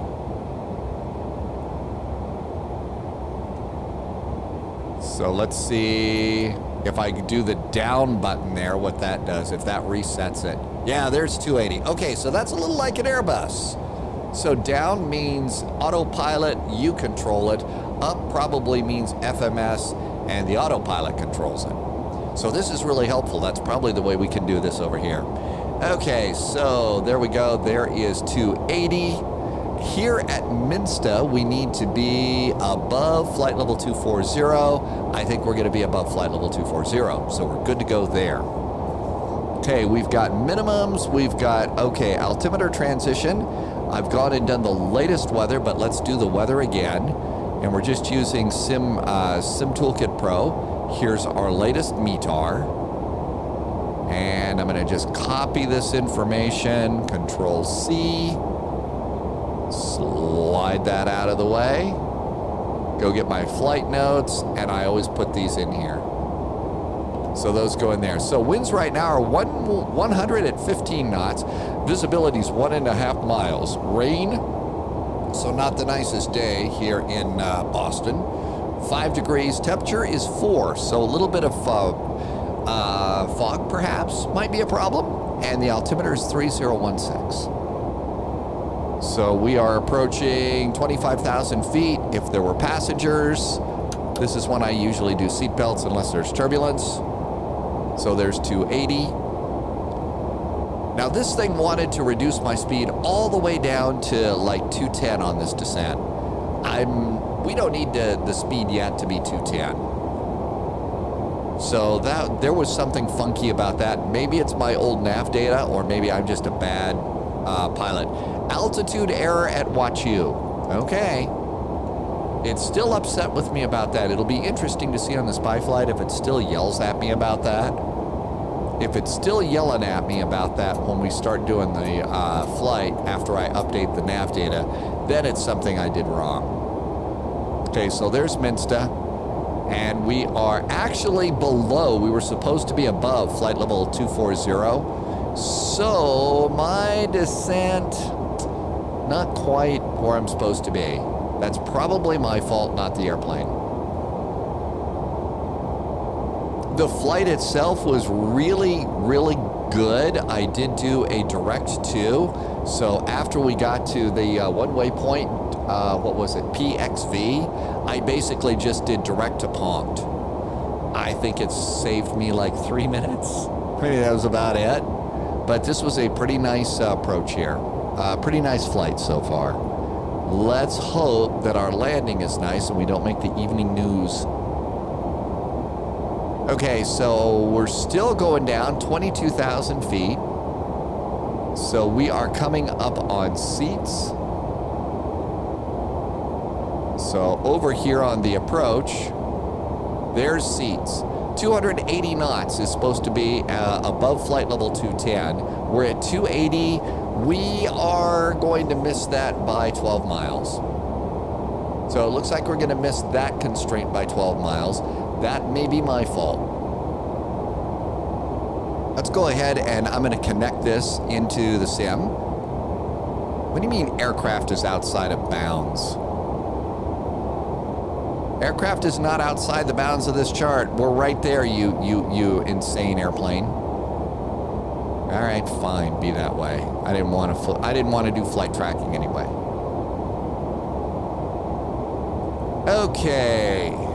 So after seats, we've got a slowdown to 250 knots coming. I don't know how this airplane does, but I'm going to go ahead and I'm going to reduce this throttle now to 250. And that's ahead of this spot up here. What's this 250? I think, so there's seats. The 250 is at Badka. So Badka is what we want to be at there. 18,000 feet, reset the altimeters. It is 3016. So,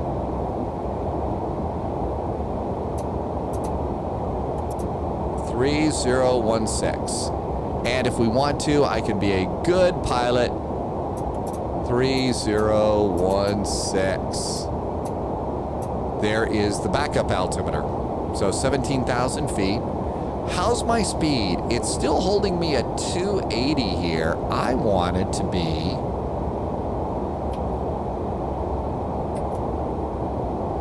at 250. I wanted you to start reducing your speed to 250 there, airplane. There we go. Okay, so once you change it, you've got to hit a button. You've got to hit that down button, and then it's going to do that. I still have SE and GE. I have no idea. Okay, so above 17,000 feet at double, we've blown that altitude constraint too.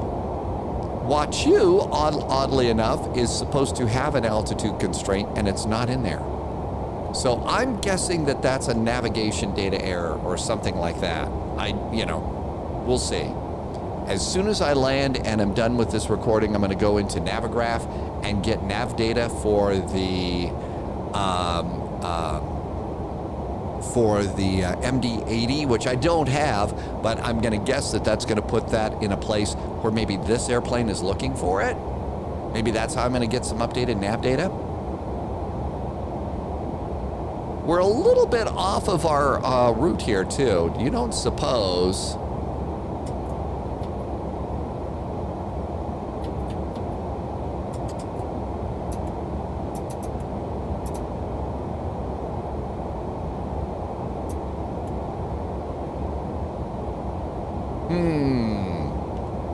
We're a little off. I wonder if I did something wrong. Probably. Okay, there's 250 knots. I'm a little concerned that we're going fast and we're a little high, which is the story of my life in flight sim, but we're going to go ahead and we're going to go and reset our speed down to 210. There is 7,000 feet. It's going to put us out at 7,000 feet at Wachu, but we're kind of off this. So I'm guessing that maybe we're not actually following this. I don't think we're following the flight plan anymore. So let's go ahead and decrease our map. See if I can do direct to Badka. Direct to...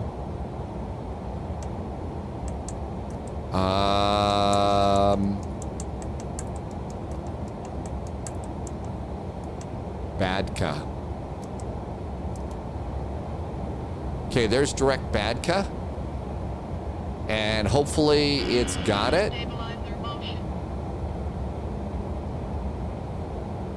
So there's direct Badka. And I think it's taken it. So it's following us there. Okay, that's looking good. Let's go back over here to take off and approach. So slats extension 172. Although, I mean, we're like right above this area here. I almost want to go and do one notch of flaps. What could possibly go wrong? Slats are going to go out now.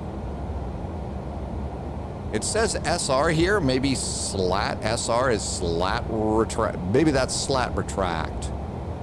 But we were getting close to that little amber part of the speed tape, and it's sort of like, it makes me a little bit nervous there. Okay, we're going direct Badka now, so that's good. There's Watch You. After Watch You, we're going down to 4,000 feet. So 4,000 feet, and that should, we'll continue our descent. But we'll let it stabilize at that. Okay, what else can I get into trouble with here? 10,000 feet, we could have done landing lights. So, landing lights. So we got that. I usually have the nose light just on taxi because I'm so busy on landing. Did we do transition? Yep, we did transition. So 10,000 feet landing lights. Okay.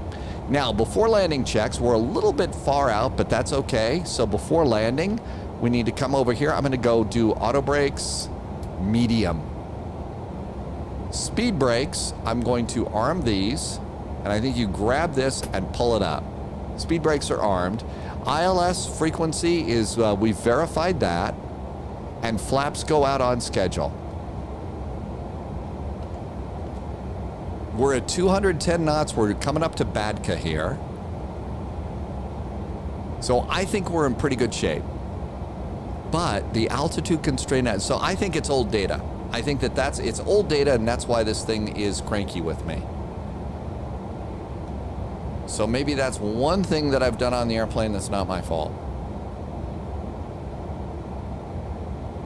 So you're going to go ahead and say, all right, so there we are at Badka. So we blew off a few things here. So here we are coming here, then 10 miles to Watch You, and then this just really sets us up. Okay, so we're going to hold 7,000 and 210 until we get to Watch You. And now we're going, there's Badka, there's Watch You. So we're 10 miles there. That's pretty good. So this is working out nice. Now, do we have an LS? There's TCAS, approach, VOR, decrease, map VOR. Okay, there's the approach button right there.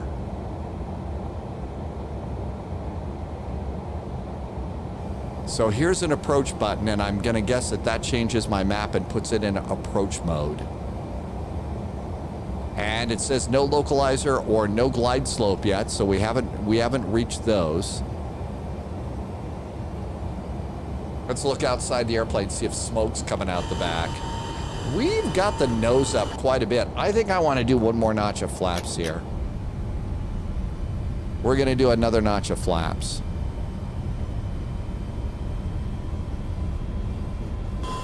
That's a little more level. I was going to say, we had a pretty high nose high out attitude here. I really don't like it yelling at me about stabilizer motion like that. Okay, without touching anything, I'm going to just dial this to 148. This is going to be our approach course, and eventually I may want to take over that. We'll see. How we doing outside? Okay, we ought to probably come up here. I've got anti-ice on, but be ready with engine 123 anti-ice, because it's probably, yeah, we're coming into clouds right now, and I'm sure that this is ice, so engine 123, I'm going to go anti-ice on, just because. Just because.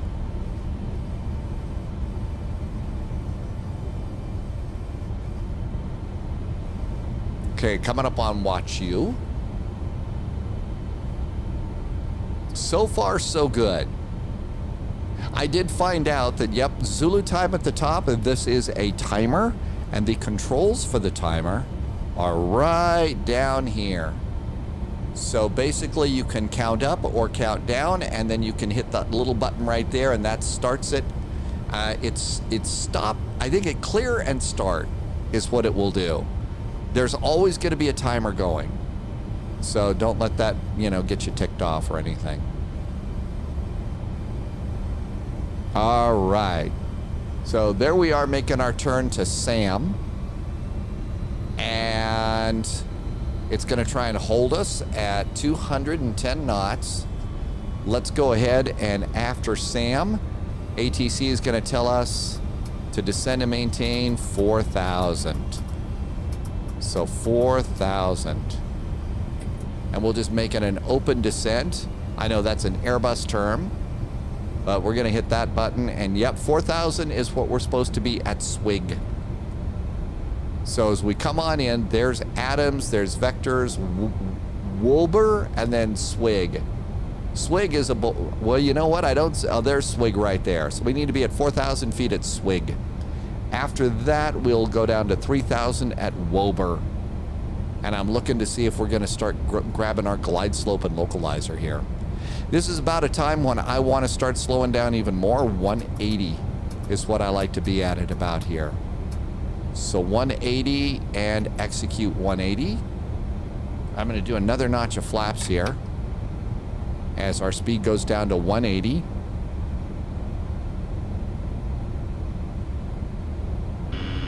Stabilizer motion. I don't necessarily know how much I like it saying stabilizer motion like that. That's a little bit, you know.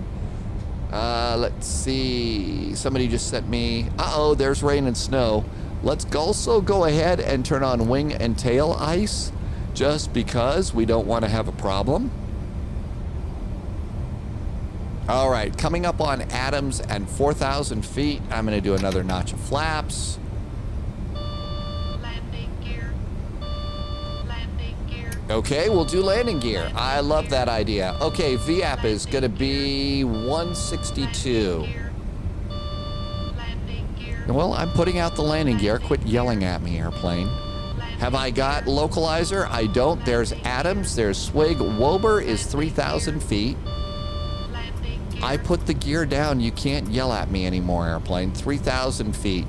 And execute that. Still no sign of the localizer. So let's go to menu, nav radio, and IGFL. No, it's supposed to be IMDC. 110.7 and 149.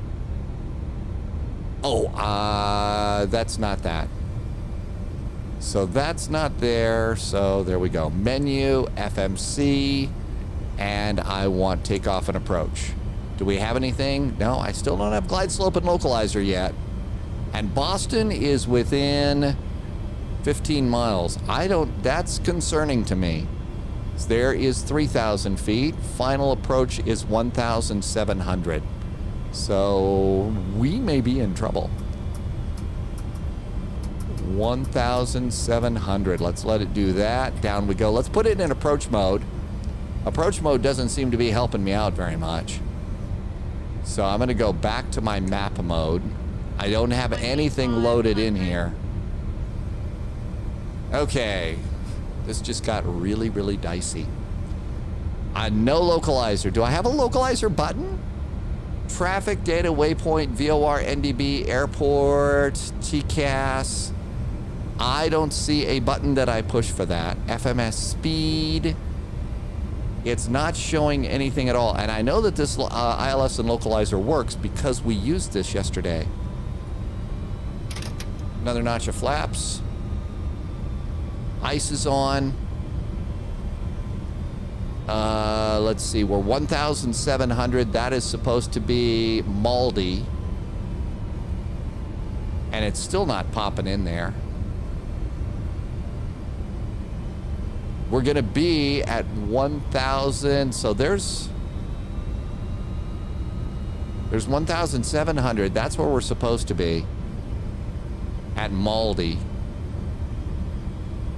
Our final approach speed, VAP is 162. So let's go to 162. We're kind of close. I'm going to make it 165 just to give myself a little bit of breathing room. There we go. After Maldi, I don't know what to do. I don't know if there is another button for me to push or not. Anti-skid. Well, I didn't turn that on, but I think anti-skids are late, you know. Okay, so I've missed a button somewhere, but I don't know where to put it. And 1107, do I not know how to control? Menu, navrad, 110.70. I don't know. I don't even have the VOR up, so clearly I've done something wrong. So, okay, here comes Wober. There is Wober VOR. Now remember, this is an offset, so we're at 1,700.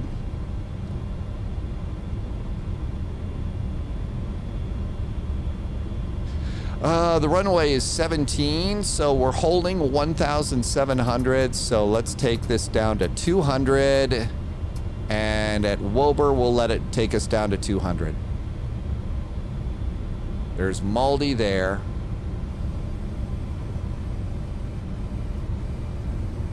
Okay, so my course right now is 145 degrees, 145.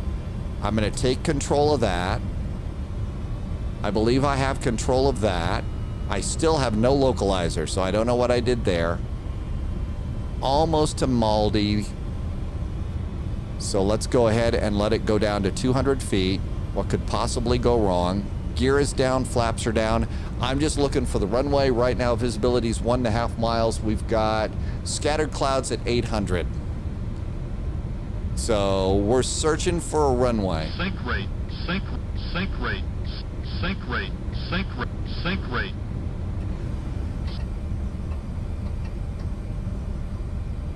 Okay, I'm seeing the ground. Sync rate. Okay, that's bad. Sync rate, sync rate. Autopilot, disengage. 400, Autopilot, Right. disengage. 300, 500, Come on, disengage, disengage. 200, I have no idea how to disengage this autopilot. This is bad. stabilizer up 200, approaching minimum. We are landing here. Oh, let's go around over here. Stabilizer motion 1 minimum. I think we're landing.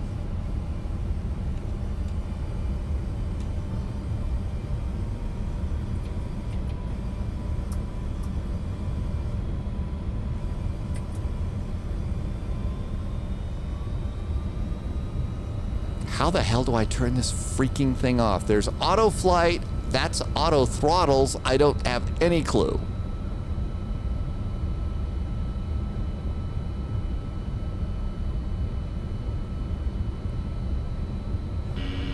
Stabilizer motion. And I don't see the runway. We're pretty good. There should be a runway out here. Yeah. How did we turn off the damned autopilot? Is there an autopilot release there? There it is. Autopilot. Yeah, okay, good. Autopilot. I got the airplane. I got the runway. Autopilot. Oh my God, we're all gonna die. Okay. Autopilot. Would you shut up? 1000. Autopilot. Autopilot. Autopilot. Terrain. Yeah, I know. Terrain. Autopilot. Autopilot. Terrain. 500. 400. Sync rate, sync rate, sync rate, sync rate, sync rate, sync. Approaching minimum. Approaching minimums. Do we actually have minimums? 200. Eek, we're all gonna die. 200 minimum. Autopilot. Autopilot. This isn't good, is it? 100. Autopilot. 50. 40. 30. Did we put the wheels down? 20. 10.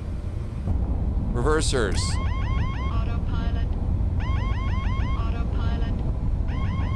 Autopilot. Autopilot. Autopilot. Autopilot. Nose wheel. Autopilot. Autopilot. Autopilot. Autopilot. Autopilot. Autopilot. Autopilot. Autopilot. Autopilot. Autopilot. Autopilot. Autopilot. Okay, Autopilot. shut up. Autopilot.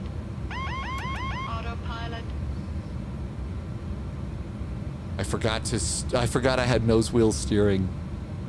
Hey, welcome. We made it to Boston. That wasn't really too awful. I hope. Used up most of the runway. I don't think that my reverser's actually deployed. Auto brake failure. Well, that's because I turned it off because you weren't slowing us down, airplane. Okay, well, we got a ways to taxi here, so don't know exactly what to tell you here. About the most brilliant thing that I've got going for me right now is I did the little nose wheel steering thing, so that seems to be working pretty good. It's really weird though, steering with a throttle lever, but okay, whatever. So let's see here. I don't know if we actually have hot brakes or anything like that. We're on a taxiway. Let's see if we can get to FedEx land. Yep, we're on the taxiway, so this is pretty good. So let's see, what do we have down here? Auto brake failure. CG was a problem, so we can turn that off. Let's see, we could probably do flaps up. Speed brakes can go down. So speed brakes down, flaps can go up. Yep, it's raining cats and dogs here. So all of that looks good. Speed brakes are continuing to go down. Flaps are coming up. We've got this over here. Let's also do the APU. So APU power. That'll start up the old APU. I'm still trying to steer with the rudder pedals here.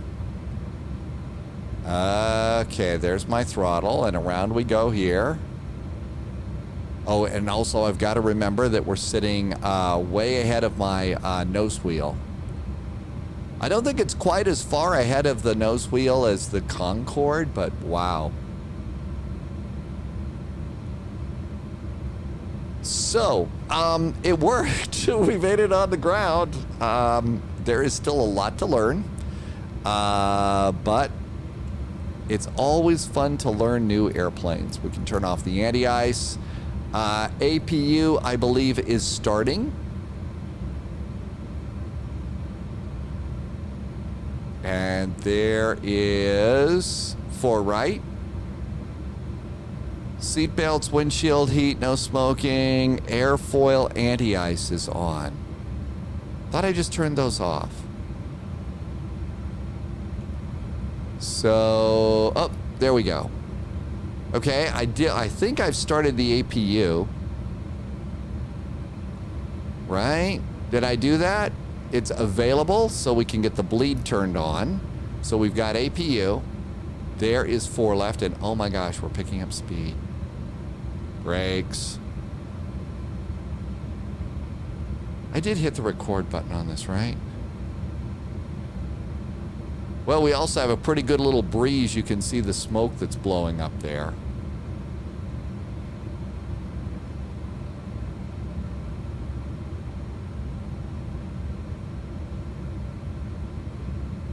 I did a little differential braking to get us around there. You can really over-control the steering on this thing. Okay, did I turn off landing lights? No. Landing lights should have gone off. We should also have done the high intensities off. The APU is running. Now we need to get ourselves a little more speed and steer over there. There we go. Could use a little more speed. Don't want that much speed. And we're looking for taxiway Kilo, which is going to be our second available right.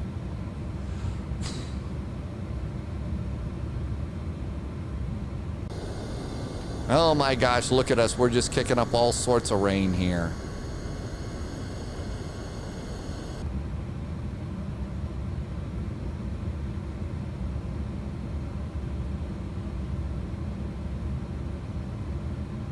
There is taxiway Kila, and FedEx land is right over there.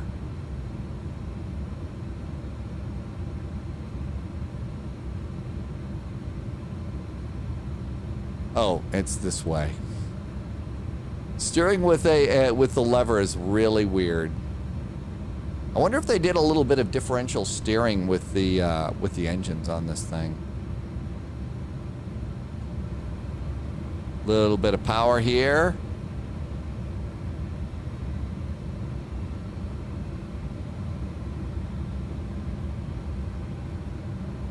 And there are some FedEx ramps. And as usual, here in X-Plane, there's ground traffic in the middle of everything. Well, the ILS never showed up, so I never saw that.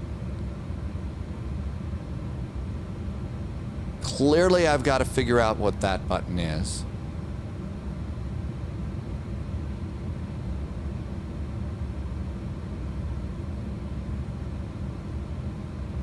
Okay, and there's some FedEx parking right over there. How about if we grab ourselves this stand right here, stand 11 in FedEx land. I'm using a little bit of differential braking on this thing.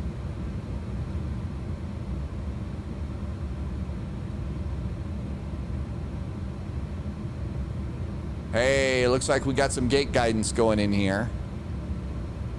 I don't know, this guy better watch out.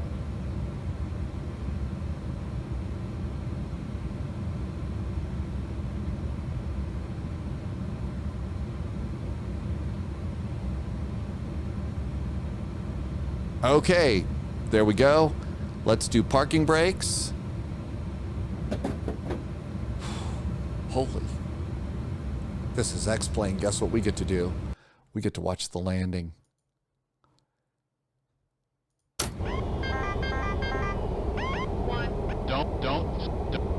Okay, there's the runway right there. So that's when I just spotted the runway.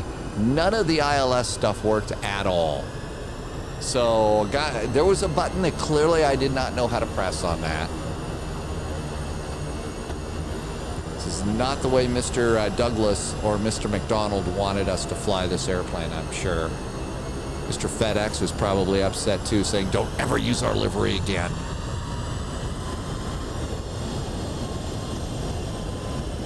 Thank goodness for the auto throttle. I mean, you know, let me rock the thing around here.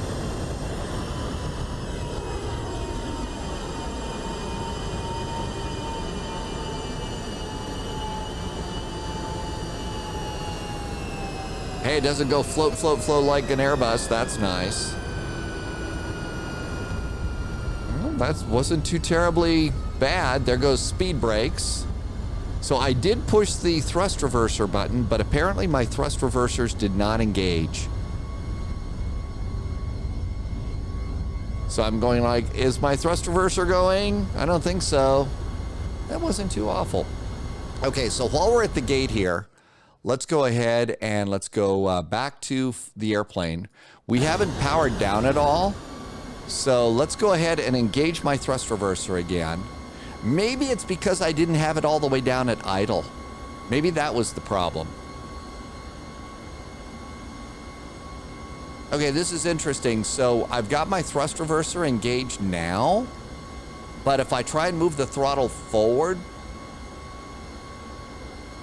I can move it forward a little bit, but all I can do is just an idle thrust reverse. So there we go. All sorts of stuff to learn, but all in all, I'm going to say this is really a great airplane. I've really enjoyed this. Got a little bit of time to study up on the airplane. Yes, yes, yes. Autopilot. Okay, so I can engage them. Autopilot. I can move it forward a bit. Autopilot. So I'm moving these forward. Well, I'm engaging that, but Autopilot. something's weird about this. Okay, well, I got a lot to learn. So anyhow, thank you for joining me. Those of you that stuck around long enough, that's really nice of you. I will see you over on the spy flight at some point in time with this airplane. In the meantime, happy landings and enjoy the new Rotate MD80. I know I am. So have a great day, and we'll see you over on Twitch and soon again here on YouTube. Cheers.